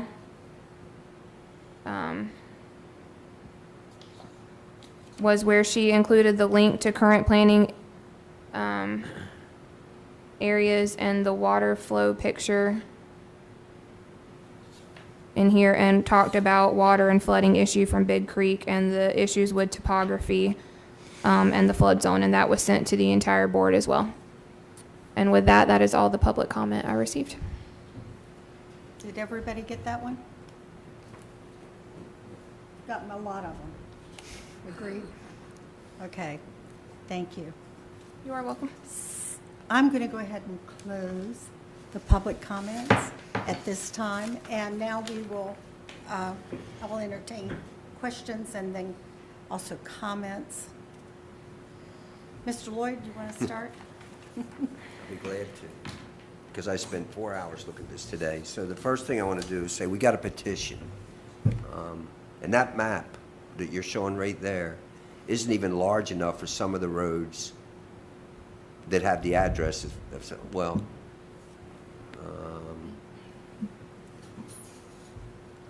part of it's that subdivision right there.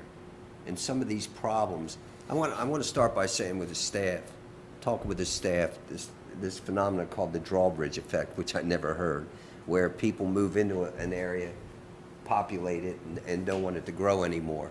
That subdivision right there, which is well over 60 lots, was, Which one I you believe, talking about? right down there. That goes on, this is a map, but it's a very large subdivision. I got it on my map. That was, most of those lots were approved in 2000, and they're less than 2 acres. Okay, I'm going to make these points fast. Right up here, 2019. Okay, and by the way, all this is the Eastover plan addresses, and they're plan compliant. That there, most of those lots right there, 2020, 2016 were a lot of these lots here.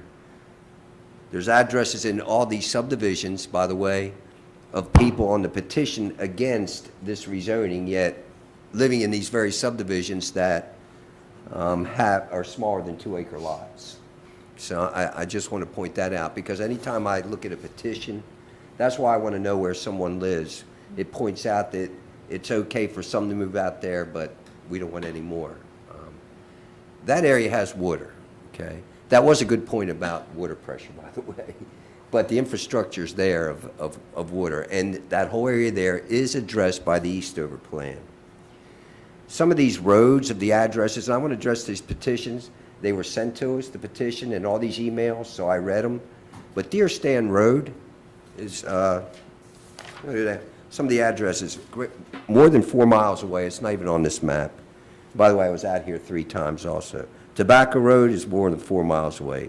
Oak Grove Church Road, one of the addresses, I looked it up today, 2.5 miles away.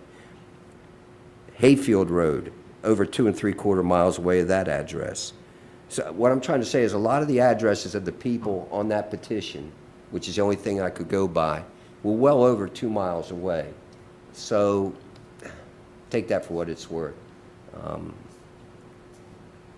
The Wade Stedman Road, a lot of those people were right in the immediate area.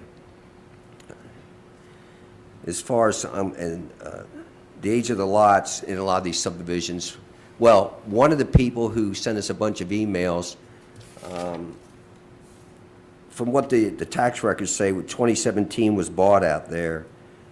A lot of these lots right here were already there when that person moved out there. Okay, so in that subdivision right there, some of those lots were 2016. One of the point people of my emails showed the tax records of 2017. My point is, some of these areas were already built when people moved out here. I know right there that one was, okay? Bethany Farms, it dawned on me, has actually smaller lots than what's being proposed, and one of the addresses was Bethany Farms.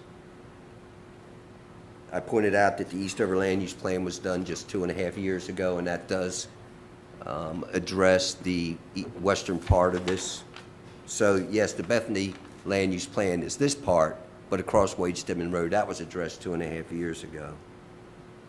There's many lots out there less than 2 acres in the area. You can see them if you know. I'd be glad to pass this around. Morning Glory was another one 1.5 miles away. So many of these roads are Hayfield Road. Some of those is way out. So I mean, we have to be cognizant. I'm just making points for the record for when the commissioners hear this. It always, when we see people, one of the reasons why they give their address and why they're asked to point out where they live is basically, you know, you can get a petition filled out and get people to sign it, but it's people that live in the area that really matter. And to me, 4 miles away it doesn't live in the area, okay? I do know that the person selling this was a farmer. I checked on that sold this originally. And as far as preserving a habitat, how many acres is this now? This is 30 acres. 30 30.10 So proposing acres. how many lots? 26. Okay, so you're talking about 13 more houses, correct? As No, over 20. A1? 26 lots. It would be 13 in A1, 26 in R40. roughly, yeah. So you're talking 13 more houses. Well, you're not protecting any large habitat, first of all, if you did an A1 neighborhood. Okay, you're still going to have 13 lots, 13 houses. You're going to add 13 more is what you're doing. So I can understand where these people are coming from. I'm not wanting the whole area built up. But that Eastover plan's already addressed the western part of this. And it's not a very old plan at all, 2.5 years. And I was involved in that plan. So with that, the main point, the drainage issue is why I wanted you to point out. And by the way, I don't know the developer. And I don't know if any of you do too, probably not. So the comment that we're friends and know the developer, we don't. I don't. I want that in the record. That's all. I just want to, I'm sorry, I have one more public comment that was submitted, and I don't want to miss their name. All of the issues in it were previously addressed in other comments, but I do want to make sure I say Dr. Ryan Smith, DDS, 5752 Pooh Avenue.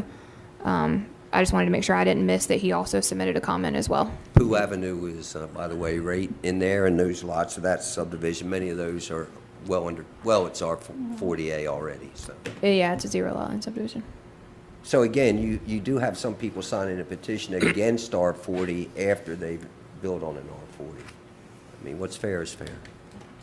Anybody Hey, else have Betty, any I- comments? Hold on, I'm sorry, we got somebody commenting. Yeah, I'd like to. Stan? I hate this virtual meeting format. It's hard to address everyone and. This get is the whole Mr. Stewart, thing, but- right? Yeah, it's Jordan. So, as far as Mr. Lloyd's comment, I agree with something said, but I will say that the Bethany area, which, you know, I'm out in Stedman representing Stedman, it's all interconnected. As far as 4 miles away, 8 miles away, whatever, it all bottlenecks into the same areas, right? So all these comments are on point as far as the facilities that are allocated to the folks east of the river. They're virtually non-existent. So everything bottlenecks down Wade Stedman Road to Bethany Crossroads to Maxwell Road to get to Fayetteville. Potentially everything you do, you have to use those roads to exit, get to Fayetteville to do many, many things. Groceries, entertainment, what have you. And I understand, and I appreciate Mr. Lloyd's point about, you know, I came here now, the drawbridge effect. That's a very good term. I like it.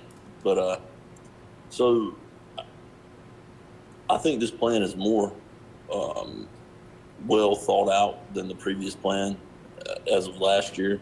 I think he's trying to do everything to appease the planning board, the staff. I think he's trying to do everything that's right, but it is, I mean, obviously an overwhelming outpour of criticism for this proposed new development. I would just say that that fact alone may be something that the board would consider tabling or reconsidering the motion as being heard or a proposed motion, which may be forthcoming to a later date.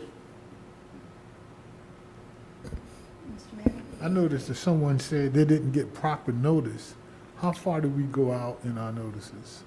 Correct, so, We can show the map up, right? I mean, well, yeah, so state statute only requires adjacent property owners be sent. We go above and beyond that and mail to within the radius in the red ring, maybe a little further out than that. Those letters are always sent 2 Thursdays prior to the planning board meeting, and they were put in the mail and did reflect the remote meeting status and where public comment could be submitted. Even prior to the letters going out is when the sign is posted at the property as well. Legal ads are not ran in the newspaper for this meeting because it is not the official public hearing. So we do the sign and the letters, and other legal notifications are done before the commissioners meeting. Mr. Crumpler? Yeah, I've got several things. First, do we know why the applicant requested a conditional zoning? I think, and I don't want to speak too much for them, but I think it was in essence because they wanted, if there were further things that the planning board wanted, to be able to have that negotiating ability. I mean, they've essentially submitted what could have been submitted under R40 zoning if they had submitted a straight zoning. But with a conditional zoning, they submitted the site plan for the board to be able to view up front. And then you all would have the ability to negotiate conditions with them. But we can't negotiate with them not here, right? Right. Now, I will say that staff did review the subdivision, have placed all of the ordinance-related conditions, which are the documents inside the planning board packet. The property owner has agreed to at least all of the ordinance-required conditions for this property.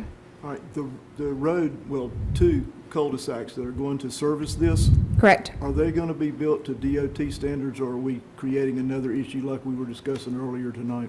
They have been submitted as public right-of-way, so they will have to build them to DOT standards and have petition for DOT to accept maintenance of them, yes. Okay, all right, this big creek that we're hearing so much about, do you know exactly where that is in relation to this property? Mr. Lloyd's giving you a map. Correct me if I'm wrong, but I'm thinking it's this right here. Correct. Okay.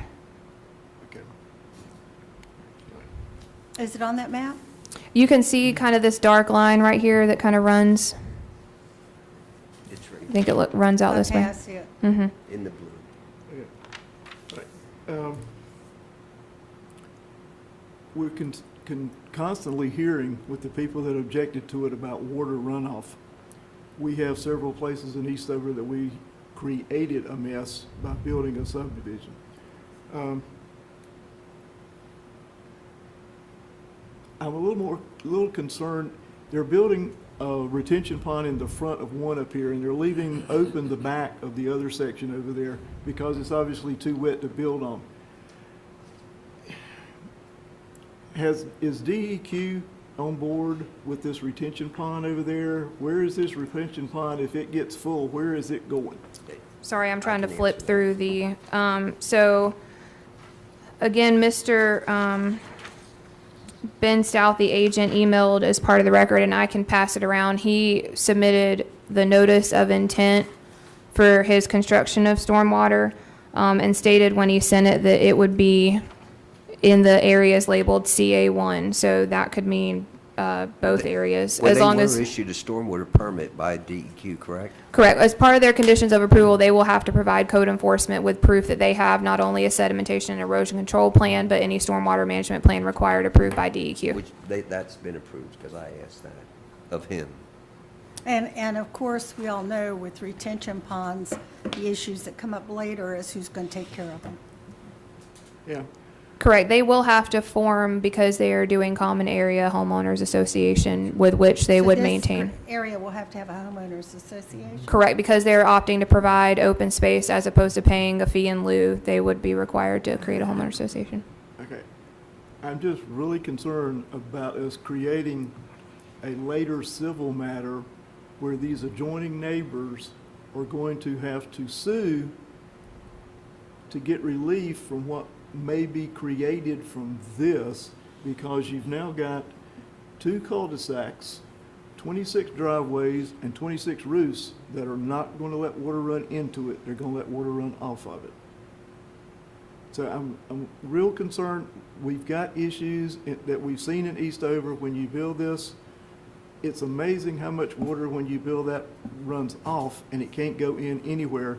And we've already got a creek back here behind it that obviously floods because we heard it over and over again in the replies that we've got water runoff in there. And actually, it seems to be affecting the road itself because several said that. Now, also too, in this area down there, we've got 2 developments that are already being built now, correct? Correct. So, sorry. Parks and Rec is working on it because Bethany neighborhood has asked for it. But right now, I think the fire department is the only one that's got a ball field out there for the kids to play on. Majority of the people that live in Bethany come to Eastover to use the ballpark and the baseball teams, the soccer field, those things for the team sports. So they've really got no recreation out there right now. Now, more people coming in will create that, but that's kind of a side note. I'm really more concerned about this water issue. Stan, oh, can I? Yes. The water issue, most municipalities now, although Eastover's still probably too small, have their own stormwater ordinance for the very reason you say. Now, that the problems that existed were within the town, correct? The state does do phase 2 stormwater for the rural area, and they'll have to be permitted for that, and this was, which, Mayor, the towns have a little bit more problems because there's a lot more impervious surface. And we have to rely on the state, just like we have to rely on the state for the road network and that being widened when it's time to widen it. But rarely do schools and roads, are they proactive with taxpayers' money to widen them before the fact. But DEQ, I'm pretty sure, has already reviewed and approved their stormwater, because I specifically called and asked the developer that today. And I think that, did he send you, well, he just sent you where that detention pond was, He correct? sent the notice of intent from DEQ, but it's not the approval letter, so I can't confirm that. But So the only DEQ thing hasn't I- approved it yet? Well, I don't know that. I mean, he sent me the notice of intent application. That doesn't mean that he has or hasn't had it approved. I just don't have that to I submit may in the be record. wrong, but I thought he told me he did. But the only other thing, when we do finally vote, I'll tell you, if we, and you were there, we participated in the Eastover small area plan 2.5 years ago. And I know by the time we were done that, what do we have, maybe 10 people show up at that? Correct. This is plan compliant to a plan that was done 2.5 years ago, which had very little participation, which is usually the way it works. People don't want to show up for the plan, and then when there's a rezoning, But what you see there in the gray, that was just done 2.5 years ago. And rural density is shown all there, and the development in the area is what this petition is for, are 1-acre lots. So personally, my question isn't going to be on the western portion. That was addressed 2.5 years ago. And if we go against the plan, we would have to say why on a very new plan. Now, the Bethany part, That's still subject to the 2030 planning. I know you were Right. around when that got adopted. Right. And I want to say that was 2015 or earlier than that? It would have been earlier than that. but I Yeah. do know that this area right here, because I looked today, right there, those lots, that had to have been zero lot line development, because those lots aren't all, I believe that's zoned A1, so they're not all 2 acres. Are we talking about this subdivision? No, Those flag lots. right in here, Oh. okay? Whenever that was done. But most of that, I know one lot, that first lot was done 2012, so that existed. The zero lot line existed back then. Although, again, this zero lot line does not affect the size of the lots. It's only going to affect the setback. All the lots are still, as you said, 40,000 square feet or more. Correct. So it's, Yeah. correct? I too have a few reservations about that many septic tanks in that area. Now, did he send in a soil analysis? As part of his requirements for his approval, he would have to get wastewater approval They're all- from the health department. I asked him that day, they're all A-class soil, A soils, so they're good soils. So, I mean, I guess just to expand upon that, if you were to grant the zoning, in any case, if it's subject to getting septic tanks and they were to go to environmental health and they were to be denied because the land won't perk, the zoning may be there, but they may not be able to develop it at that density because they didn't get enough perk. I'll give the board this now. This is a lot more difficult than having a public hearing where we could have the engineers here to answer questions and that sort of thing, as well as the opposition. So we're more or less having to speculate, such as, is there an approved stormwater plan? I think that there is. I think that's what he told me, but again, it's I think, I don't know. I do know that they're subject to the state's Phase 2 stormwater review, though. Yeah. Is it possible to table this? Actually, I was just reading the ordinance because I heard Mr. Stewart say something about tabling it, Yeah. and I'll just read it straight out of the ordinance, and I'll ask Rick. I have the ordinance pulled up here on my phone. I'll try to paraphrase this a little bit just for the sake of brevity. It says, following consideration of proposed amendments, supplements, changes, or repeal of provisions of this ordinance, the planning board shall report all proposals it has considered to the Board of Commissioners, along with a statement of addressing consistency of the request with the current land use plan and with its recommendation thereon. Failure of the planning board to make a report and recommendation within 30 days after hearing a petition for a specific amendment shall constitute a favorable recommendation for such amendment, so it gets pushed to the board. But I think the big difference I believe the way here, that's worked is if we didn't address it at all, right? but I think the big difference here is you would ask the applicant, are you willing to continue it to the next hearing, but we don't have the applicant here.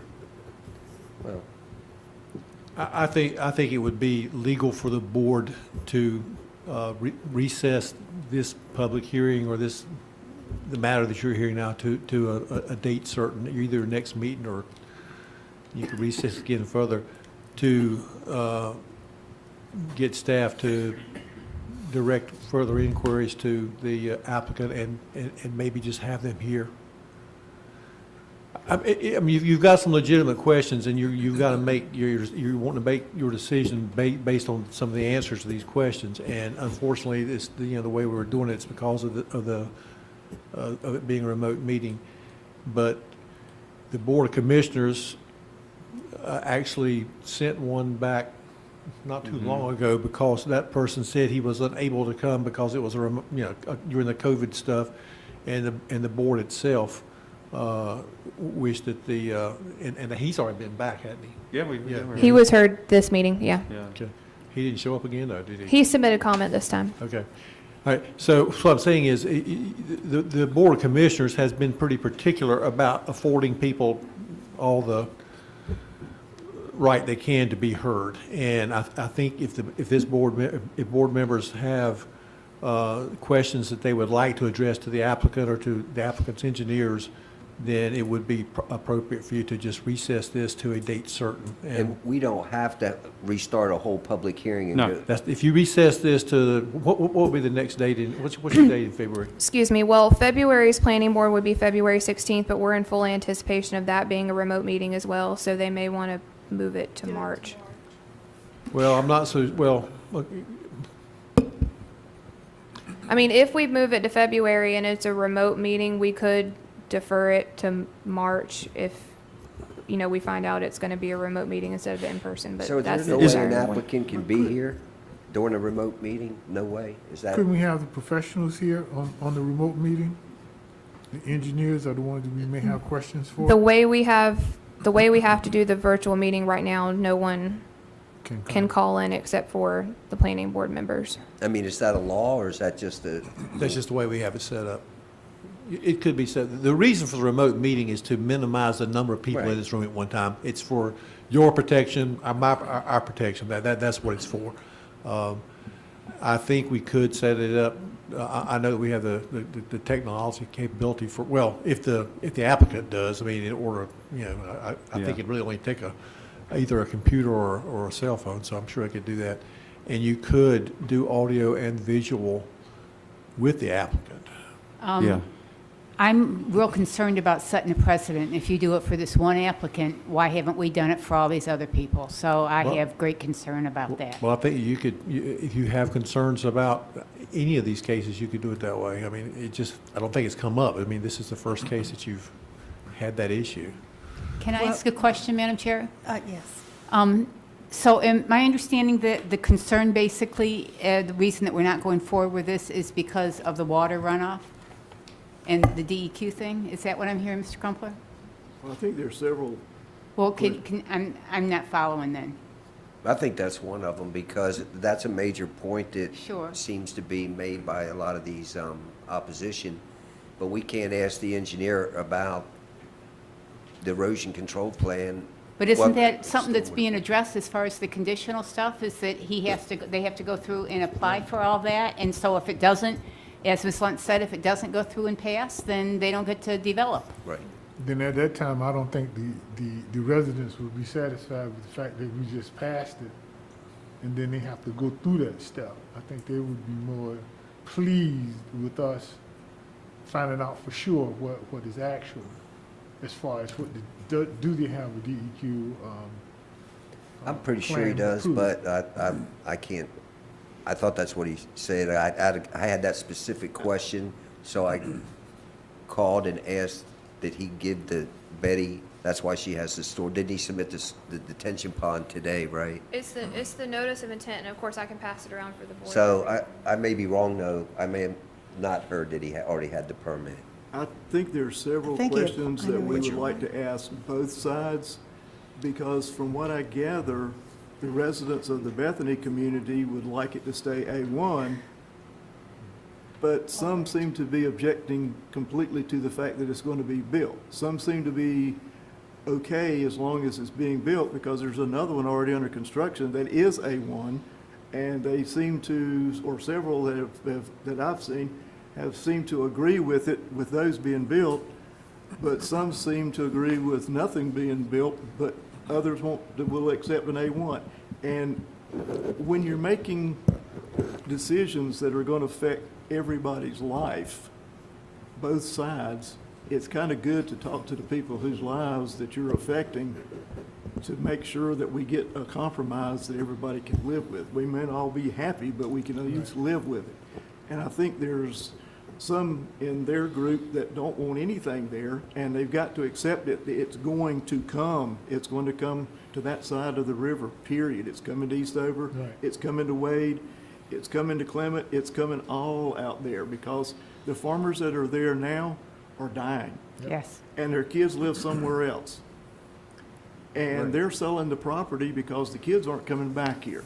Yep. So this is going to happen out there more and more and more, because you're going to get 50 and 60 acres of land that's going to become available on the thing. And the easy thing to do is go in and put a road down the middle of it and go ding, ding, ding, ding. And it's served by water. It is. Yeah. There's water, Eastover Sanitary District covers all the way to the Sampson County line out there in most cases. There's a few areas that don't, but in most cases, they cover to the Sampson County line. And this is going to happen over and over and over again. So we really need to come to some kind of understanding amongst ourselves and amongst the people that we're serving out here as to how these people can live together with these builders, because it's coming. And the same thing was happening out in Grace Creek, and I've heard us go through and talk Yeah, well, about And it those happened south of situations. Pope Mills, down Sure it did. Camden Road. And we Sure heard it it, did. when that happened, after Jack Britt went in, that whole area exploded down there. It's happening all over. It's happening all over. And these are the kind of cases normally we've always come up with with the two parties, we always come up with some kind of agreement. Can you live with this if we do this? And can you live with that if we do this? And normally that's how we've always come to some kind of agreement to make everybody happy. You don't get everything in a negotiation. You get some. Right. and I will that's negotiation say when someone is not happy. too, and of course it's the board's desire, but some of the comments did suggest an ability to use technology and stuff, so just to suggest it may not be a bad idea to wait till in person if you're choosing to delay it, instead of having people call in, because there may be people that still say that they can't use technology to But Colin. I guess I know what Stan's saying. I don't have that many questions to the people that are in opposition because I've got endless emails. You've read endless comments. They all had the same major theme. Absolutely. I don't have much questions for the opposition. They're pretty clear, but I do have, there is no compromise either because it's either going to be A1 or R40. There's nothing in between, okay? So my question was more for the engineer of the applicant, and all that simply was the permit. And you really said the answer. They're either going to get a permit and they can go forward or they won't, and they can't. And that's my point. So I'm not sure why we would go through and defer it any further. The conditions are set Miss- there. How far along Well, are at they least on that way, at least that way, Yeah, go ahead. Hang on, sorry, I ahead, think Jordan. Mr. Stewart was saying something. I was just asking, how far along are they on the Bethany plan? I can answer that. So, I mean, we're pretty much right there staring at the finish line. Right now, we're just trying to be able to gauge more public input. And I know we're trying to be able to utilize technology for that. But the plan, for the most part, in this draft form is there, but we have to input a number of the public comments, and that's where we are right now. So as soon as we can get that done, I'm not foreseeing it's going to be too much longer before we can be able to bring it before the body for review. Ask Jordan while we're here. Jordan serves basically that area because he's the Stedman representative. He's right there at it. Correct. What, Yes, sir. what do you want me to ask him? I'm sorry. What is his feelings on this? Mr. Stewart? Oh, well, the feelings, they've all been reflected in the opposition comments. That's what I've been contacted with. And, our board, as short as I've been a part of that, has been reliant on plans. Bethany plan is underway. And I think that if the public had input on the Bethany plan, which I've not been a part of, they would obviously designate this as A1 or farmland. Mr. Lloyd says, all of this is not being used as farmland. Well, some of it is, farmland can be timber, be livestock, what have you. So, I'm not suggesting that we wait on the Bethany plan to be completed. I am suggesting that, most of the input that I think the board would get for the plan would be to leave everything A1. And I am on board with Mr. Lloyd's comments that, hey, people move out here, the drawbridge effect, right? So they don't, necessarily welcome new development, even when it's done responsibly. And I think it is. I think the plan and the developer here is doing everything they can do to be responsible in developing this area. Benny? And that just goes back to the comments. I don't know how you compromise with don't build or build A1. I think the folks that have contacted me pretty much said, hey, it's A1, it's zoned A1. If we had a plan, it would be A1. Let them do what's available for A1. Okay, But, and I- I think they're asking for R40 though, right? right. Correct. Yeah, Yeah, they are. okay. But Again, the opposition, I'm sorry. I want to point out, 2.5 years ago, the Eastover plan was done. This whole area isn't governed by the Bethany plan. Half of this proposal in front of us has been addressed by the Eastover plan 2.5 years ago. The Bethany plan's only going to come out and make a recommendation for the eastern part. The west- 17 units. I'm looking right here. Okay.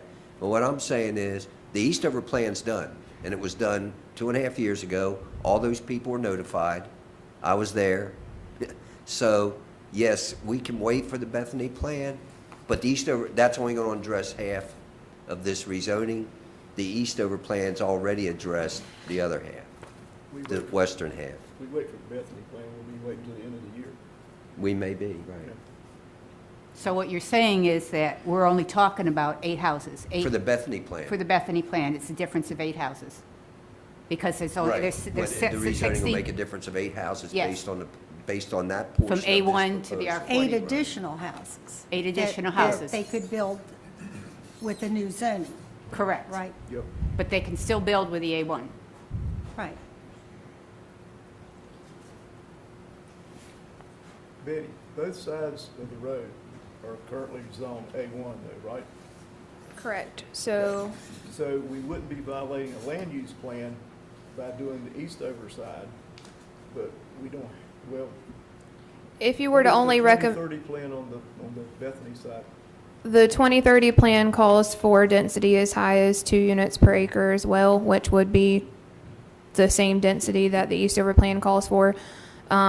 If you were to go the route of only approving the rezoning on one side of the road versus the other, I mean, it could potentially mean it's an amendment to the 2030 plan, but not the Eastover plan. If you approve the Eastover plan, you're being plan compliant. If you denied the part that's only covered by the 2030, it could potentially be a land use plan amendment. And put that right there. And this proposal, by the way, the Eastover side, the Eastover plan side, this development's sandwiched by 2 already existing R40 zoning neighborhoods. Well, there's an A1 directly adjacent, but there's an R40 to the north and to the south of this, already constructed. So really, the issue west of Wade Stedman Road, addressed by the Eastover plan, it is consistent with the plan, and there is development consistent with what's being proposed already in the area.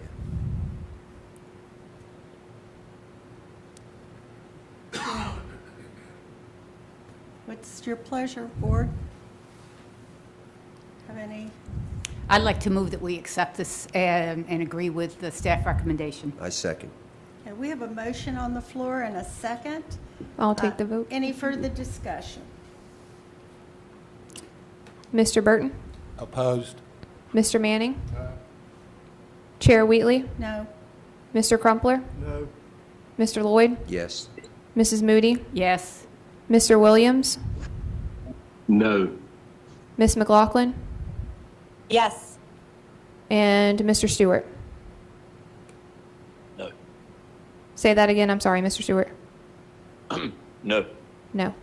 So I think we need a tally for that. Give us 1 second. We'll get you a tally. We have Mr. Burton voting in opposition, Chair Wheatley, Mr. Crumpler, Jordan? Mr. Stewart, and I believe Mr. Williams as well. Correct me, Mr. Williams? That's correct. And then in voting in favor of the staff recommendation would be Mr. Manning, Mr. Lloyd, Mrs. Moody, and Ms. McLaughlin. And Jamie, you got? Yes. Okay. So that's 5-4 if my country math is right. What's, 4 in favor, 5 opposed. Right. If Mr. Manning, you did vote for it. 4 in favor, 5 opposed. So that would mean the motion It didn't pass. fails, yeah. It let me fails ask a 5-4. question. Is there any way that we can vote on that portion of it that's west of Wade Stedman Road? It's 2 separate tracks, It's one but track. it's the same case. Or they just- It's one track. But I mean, you could, I guess, do a portion. Well, I'm not sure. His motion was for that entire parcel. yeah, it's And it already been failed. voted on. Okay. So if you were, are you asking legally, can you? Because it's make it- conditional zoning, can we approve half, can we vote on half of it now? And I guess the way it's advertised, we would have to do it all. But to me, there's way more of a question on the eastern part with the Bethany plan than there is, to me personally, on the western portion for a lot of reasons. Well, I think one of the difficulties is you'd have to have the difficulty right now is that you'll have to have the applicant agree to any kind of conditions that you place on it, so it kind of puts Right, you, right. it hampers you from being able to, that might be a condition that you could get an agreement from the applicant, except you can't do it with the setup we've got right now. That's the issue. And now this goes over to the commissioners, Yes. and they can all go, and the builder can go, and, they can. Well, they're in the same format that we are right now currently. Okay, Yeah. well, that may change here soon. Yes, ma'am. You never know. And if they have the power to say, well, we'll table it. Do we have to give reason why we declined it? Well, I guess my question would be, what would the board's recommendation be then if that particular motion failed? The motion to accept the staff recommendation of R40 CZ failed. I think it was a deniable. I mean, I Okay. think it was a recommendation in favor of denial is what I think it was. So 'cause the our plan board's was for recommendation is that it denial. remains A1. You know, Yeah. Okay. again, we have to cover it all at once, but we could have easily have voted that that portion to the west that's separated by Wade Stedman Road, we could have approved that and denied just the side on the west. We could have done it that way, could we not have? Could we Well, done it that way? you could, if you had a motion to do that, and since it's a conditional zoning, it would be better to have had that worked out with the applicant, but But nevertheless, without the applicant, we can do a rezoning or any portion thereof. yes, you can do it, yeah. You can legally split it by, you got a good boundary there with the road, and a good reason in terms of well, but you gotta remember what Ms. Lynn is telling you is even though they're two different plans, they have the same result. Yeah. I understand that. Okay. But the small area plan usually carries more weight if one's done, at least to the public. Right, because if you want to talk about a dated plan, the 2030 was done when? Maybe at least- 2009 or 2010, maybe. Yeah. So, in light of us sending over a denial, a total denial, I'm going to make a substitute motion that we approve. This would just be a new motion. All right, a new If motion. they give you, yeah. So it's already been, so it's already been denied, you just, He couldn't make that motion again, but he could not make the same motion. Right, I'm not. Okay.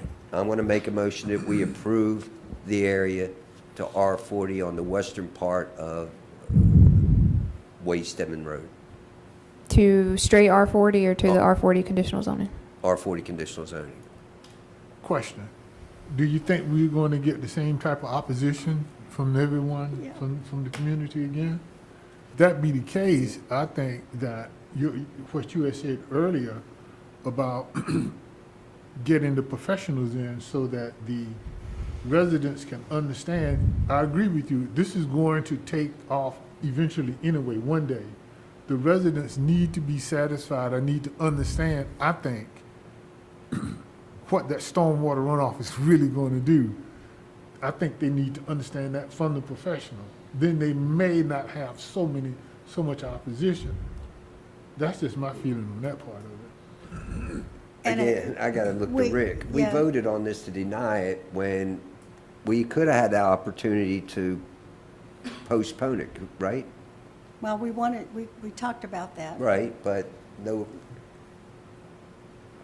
The I mean, the motion is what the motion was. I mean, Yeah, Yeah, but we're here's what there. I'm saying. And Not now it everybody that goes, voted may yeah, have now it wanted goes to to the vote. commissioners. They can bring in their experts, they can listen to the whole thing again, and they can send it back over here. okay. Or either we could do Right? it here, Isn't that right, I'm Tom? satisfied. or either we could do it here, but let the commissioners How take care of it. how do the commissioners They do can it bring now? some. Them being virtual, Right.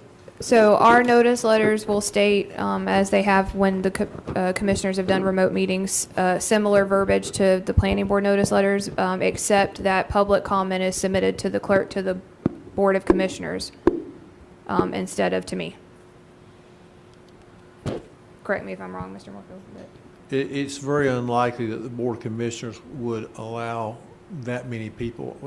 I know that we're not going to allow that many people, the folks that are opposed to this, in this meeting room at that time. In fact, that hasn't happened since the COVID started. As you can see, the seats that are out there that are identified as seating, that's the maximum number that would be allowed in. And I mean, if commissioners want to do that route, we could put some overflow in the room behind here, but it's also limited. I really think that the things that were presented to this board by the emailed comments or mailed comments, you heard more of that than you would have had if these folks had been here, because you would have just had Right. everybody. Yeah. So I think you have gotten a very thorough record of the opposition. And I don't think the opposition would be different for the Board of Commissioners. It's going to be the same types of comments made. I think that one thing the commissioners could do if they chose to in this circumstance would be to allow the applicant to actually appear. Now, you'd have to, it's a public meeting, the remote meetings are still public meetings. But we can and will limit the number of folks who are in the room at one time. And we have actually tried in the commissioners meeting to keep that under the number 10. Including commissioners and staff. And they can look at it and opt to wait another, could they wait another 30 days if they wanted? We can do that. No, yeah, they could. we They could do didn't. it, yeah. So, okay. Moving on. Betty, we are now at the report from the nominating committee, is that correct? That is correct, Madam Chair. At this time, I call on Jamie McLaughlin to give the report of the nominating committee for chairman and vice chairman.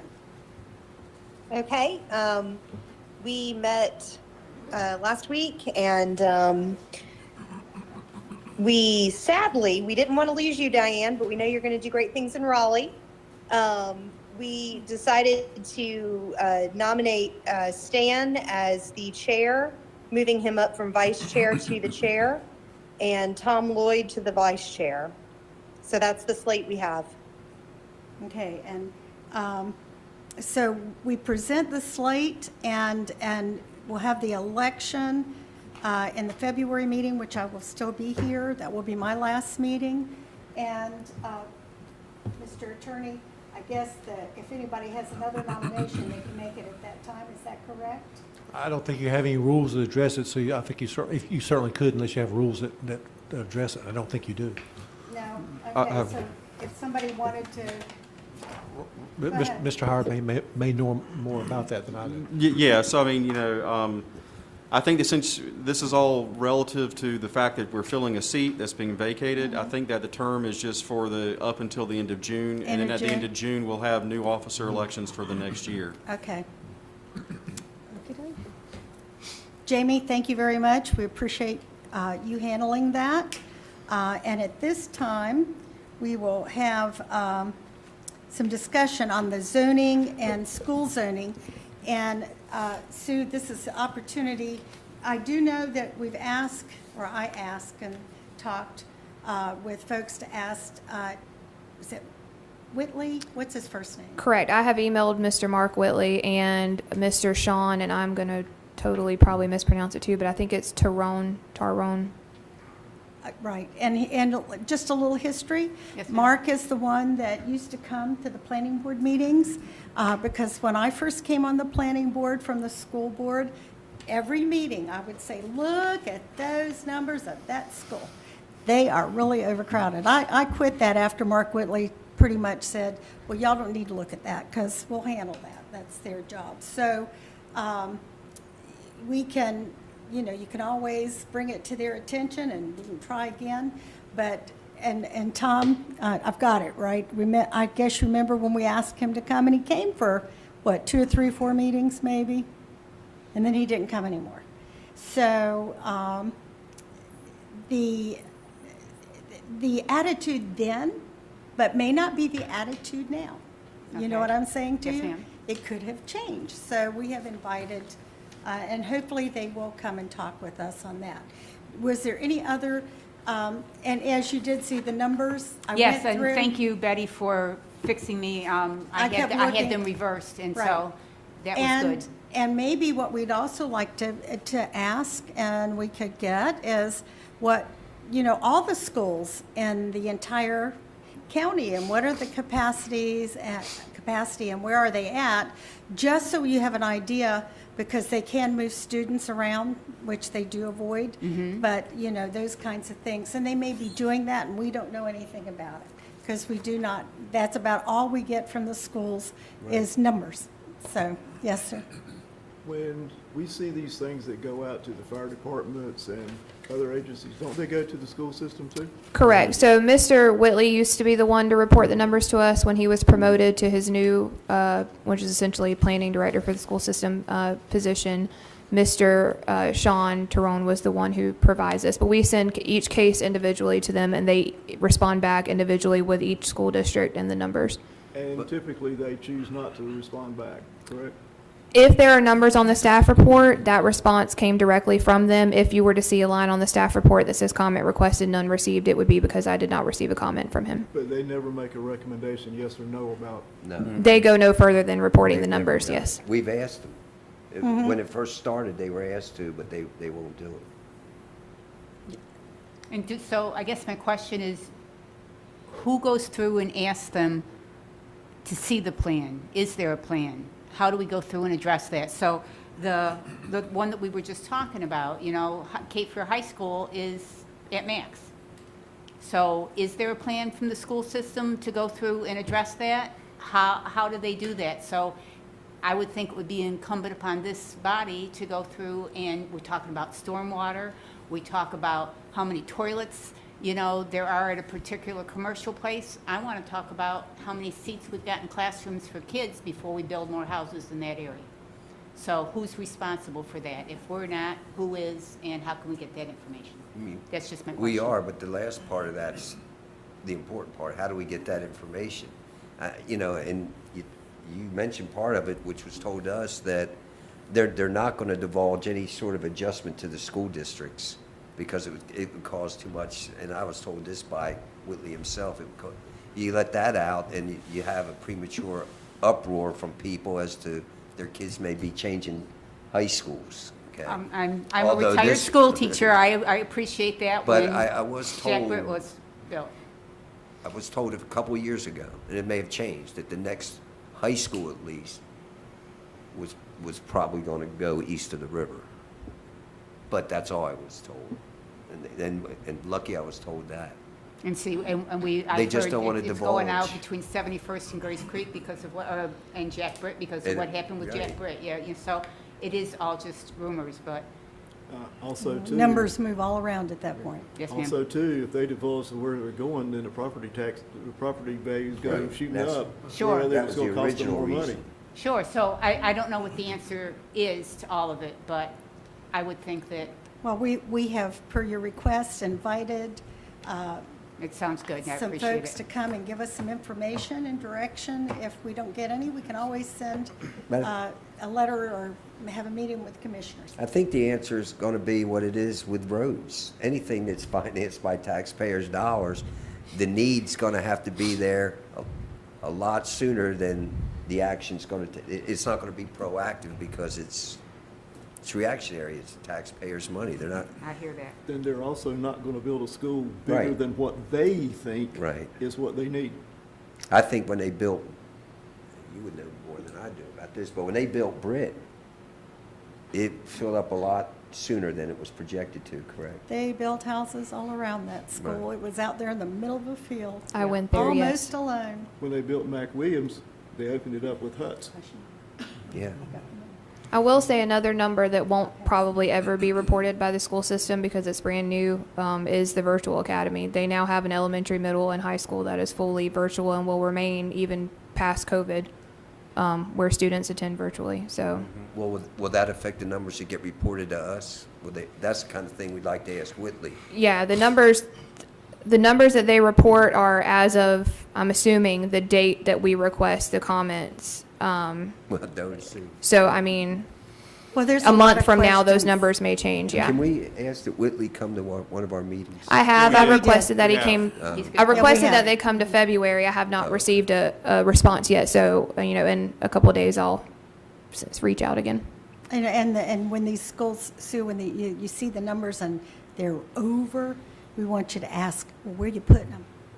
Okay? I will. Thank you. Madam Chair, I have one other question. We Sure. talked about the water map for Gen X, and even though we were told that it wouldn't be effective, can we go through and ask the staff to at least go through and get us the most Yes. current one at each meeting? Thank you. There really is not a Yeah. map. The information, data is derived from basically case-by-case testing. Yeah.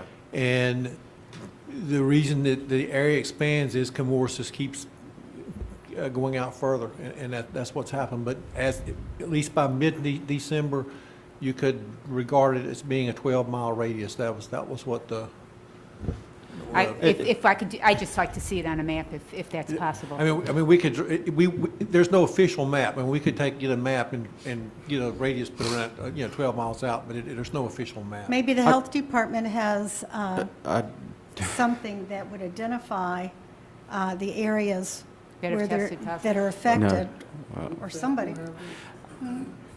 I'd just like to say something if I can, if you don't mind. And this is just from staff's perspective. I know I've talked to one or two of you individually, and I'm glad Rick's here because at least he can sort of hear the side of the story, at least as your planning director, where I think staff would come from this. I know that it's been brought up about, how come these are not part of our staff reports and we don't look at this kind of stuff. I mean, and I just want to be able to address that just so you know where we stand for what it's worth. So I recognize that it's a very valid community concern, and we're definitely concerned about that. But as Rick said, there's no official map out there. All the data I'm imagining is probably being held at DEQ or even in Kim Orr's office about where they have tested or not. It's somewhat of a moving target. When we put out our staff report and we put something on paper that is published and is put online, it is our official statement of why we're recommending something to the world. If we put something that we're basing a bunch of recommendations as staff, and I would just caution you as a board, that you're basing your sole recommendation off approving something or not based off something that hasn't been proven. I mean, like it's out there, but you can say that we have policies, we have plans that are in place. You can call an engineer in here and get data that's been verified and everything. But the Kim Orr stuff is definitely like a moving target. I mean, like every month you get, like a result here or there. And I think the concern from us is when it got brought up, I just instructed staff, if it's in the Grays Creek area, you can put it that it's in the district. We didn't put that information on staff reports before about what, sewer and water district that it was in. So then you as a board could be able to use that as background information. But I think as concern for us is that as soon as we put that on a staff report, that's a document, that's a government document that we put out that's saying that we're not recommending it because we think there might be Gen X on the property, I think there might be some concerns. If I was the applicant, I would be very concerned that, that we're making a bunch of recommendations off something that really hasn't have a lot of concrete data on their property about it. And I'll pass it to Rick to get your thoughts on it as well. My legal advice to staff would be not to prepare a document that shows an area of contamination, because it literally is on a case-by-case basis. There are instances that I'm aware of where you got a couple houses in a subdivision that have tested with PFAS or something, and then some right beside that have not. So if we can't say that, all we can say is right now there has been contamination discovered within a 12-mile radius of the plant. It doesn't mean that everything in that 12-mile radius is contaminated. There have been wells tested as contaminated within that as far as 12 miles in a radius, and really in all directions around it. It's part of the due diligence process when you buy a lot and it's on well, that you have a test run on Gen X if it's in that area. And I know these real estate firms that sell these lots have disclaimers that you sign so they're not held liable. I think a good question back is, when is there going to be some plan to extend and provide water in Grays Creek that has been addressed for the last 8 years? They're working on it. Well, yeah, they've been working on it. So my question is, if we're going to do some planning and make decisions on that, where are we in that process of providing the extension of water into Grays Creek? That's not to you, Rick. That's I would suggest that there is planning in place. I mean, there's actually been preliminary engineering reports done. The cost of this is kind of overwhelming. right. Okay. And- The estimated So cost. does that Yeah. mean that you forego any kind of growth until that happens? I mean, that's a rhetorical question. Now, and at this point, I went to the meeting last month with staff remember the Grace Creek Airport, and as I recall, this board approved to a vote about 7-2 or something. Mm-hmm. And one of the commissioners made a statement that he didn't see anything in the minutes about us asking anything about the water. He did. And then he also just one commissioner, but nobody said anything. And so also what was the other thing that came up? That we didn't ask about the water. And there was another issue that he had brought up that we hadn't done, and I'll think of that in a minute. But I think the comment was that we know that there's potential contamination out there, so why are we increasing the number of persons who could be getting that water? that's right.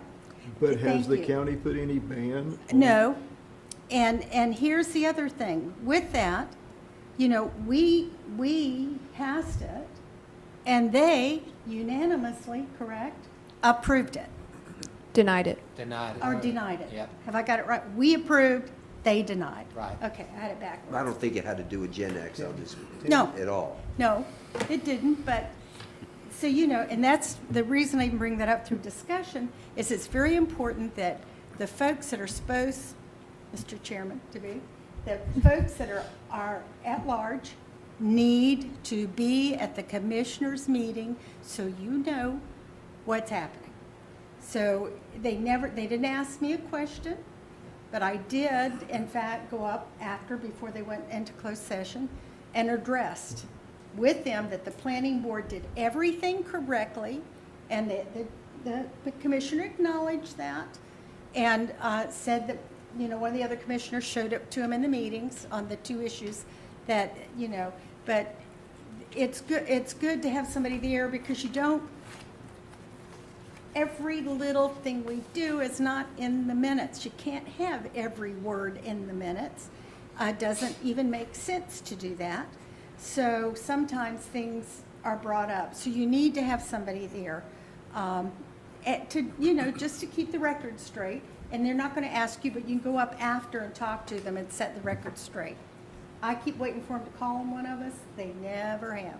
So, not in my time anyway. So I just wanted to share that with you. And at this point, I believe we're at, One sec. okay. If they're bringing this up, we've got to keep in mind that EPA has not ruled this a carcinogen. They only rule it as a hazardous chemical. The people that work in the plant, we know it's airborne, and the people that work in the plant are not having issues with it, and they don't dress up like Darth Vader every day to go to work. They're breathing it, and they're not having tremendous issues. So there's a lot up in the air as to what really is happening with this chemical. But if the commissioners are making, you know, statements and have issues they're dealing with, then this board should have direction. Yes. And I think, you know, if the director could ask for direction, but if you feel like you shouldn't, that maybe from the chairman, we could write a letter saying, you know, we're concerned about this issue. Could you give us some direction? Do you want us to continue functioning as we are, or is this something that might stop us from voting on, you know, bringing, and then you would stop even having anybody from Grace Creek come, but I can bring it up to the folks. I don't think, I mean, it has to be an official statement. I can Okay. just, I can talk with my superiors and find out what the just best course find of out action what is. is the directions that, you know, to this board, so every time this isn't, although, you know, first thing out is, well, the planning board didn't even ask. Well, we did ask.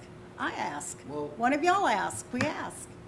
What about, I mean, if we're doing planning, what about a status report on the extension of water into Grace Creek? If we don't care about one. I just gave it to you. There's been a preliminary There's a engineer report. plan. There's a plan, but But they've there been have working been, on that plan 8 years. there's no timeline for commencement of construction. I mean, yeah, there's all kinds of issues with this. We only have a 10-year agreement left to buy water from PwC. So it's not an easy fix. It's not an easy fix at all. But though, why, I don't understand, why can't we ask for an official update? Because there is nothing official to update. I mean, the preliminary engineering report has been done. It's a public record. I mean, I can get that to you. But there's no regular, But wouldn't that be good for us to go through and point out that there is no plan? And so that by asking for a plan and they can't provide it, at least it's part of the record that that's not moving I forward? don't think it's gonna happen. I don't think, I mean, For this reason, it's so expensive Yeah. that people wouldn't be able to afford it. let me remind everyone that when you make comments in a public meeting, a public record about someone's property, you may affect the value of it, whether you intend to or not, and you have to be very cautious about that. And unless we, as Mr. Clumpro just said, none of these are regulated chemicals. I mean, if the city tests this water, no city tests for Gen X or P. They're not required to. It could be in every public water system in the state, we can't test. We're not required to test for that because it's not a regulated chemical by the feds. It may never be. We don't know that, but the issue as far as the contamination by the PFAS and Gen X stuff is, it literally, when I say it's a case-by-case basis, it literally is. There are patches where there are several parcels. There's patches where there's just one parcel. The variation in the threshold amount in wells, surface waters, is incredible. It goes from, less than 10 to over 300 or 400 parts per trillion. So, and there's no rhyme or reason that we can figure that out. But I think the only thing, my legal advice to the plan director to pass on to you guys or to you directly is, the only thing that you really can consider in terms of making your decisions is that any parcel out there in that area, pretty much in all of Grays Creek, has the potential to have this PFAS or Gen X contamination, and that's all it is right now.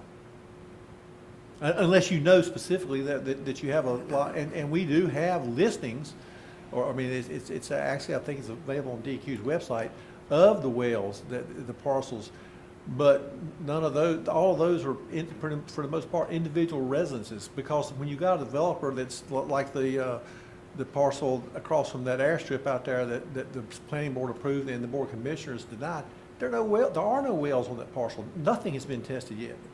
But if anybody builds a house and gets a mortgage to do it, a bank is more, or lender is more than likely going to require them to test for this stuff now. So that's where it goes.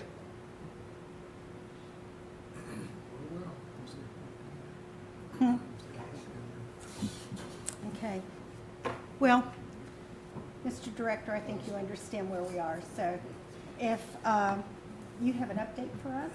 I just have one thing. I just want to mine's 3 minutes. So I just want to let everybody know that we have been working on a grant through the North Carolina Division of Cultural Resources to do a historical survey of the county. I know that, just to let you guys know, there was one done probably a decade or more ago. From our records, it kind of died on the vine. We didn't see it move anywhere. So we're going to be moving forward. We got a letter here just recently that we've been provisionally granted this award. So we're very excited about that. But it hasn't been made official yet. So this could potentially ascertain the potential of a historic preservation program for the county, depending on what the survey comes back and tells us. So I just want to let you guys know that that Trey Smith, our comprehensive planning manager, I tasked him to go forward with this. He's doing a great job, but it's a pretty exciting project. I just want to let you guys know that that's something that we're working on now. Quick question. Yes. Quick question. How far along is the Bethany thing? I mean, are they having to do that virtually?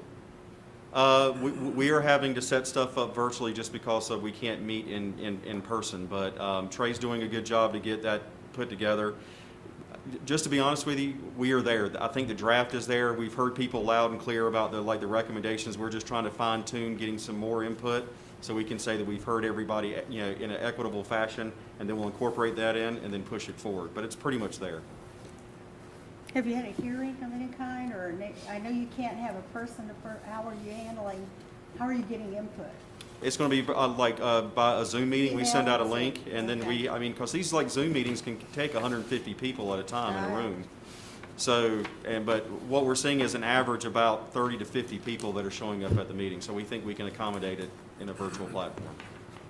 Okay. They're also soliciting comment via the website currently too, so the public Yes. can submit input that way.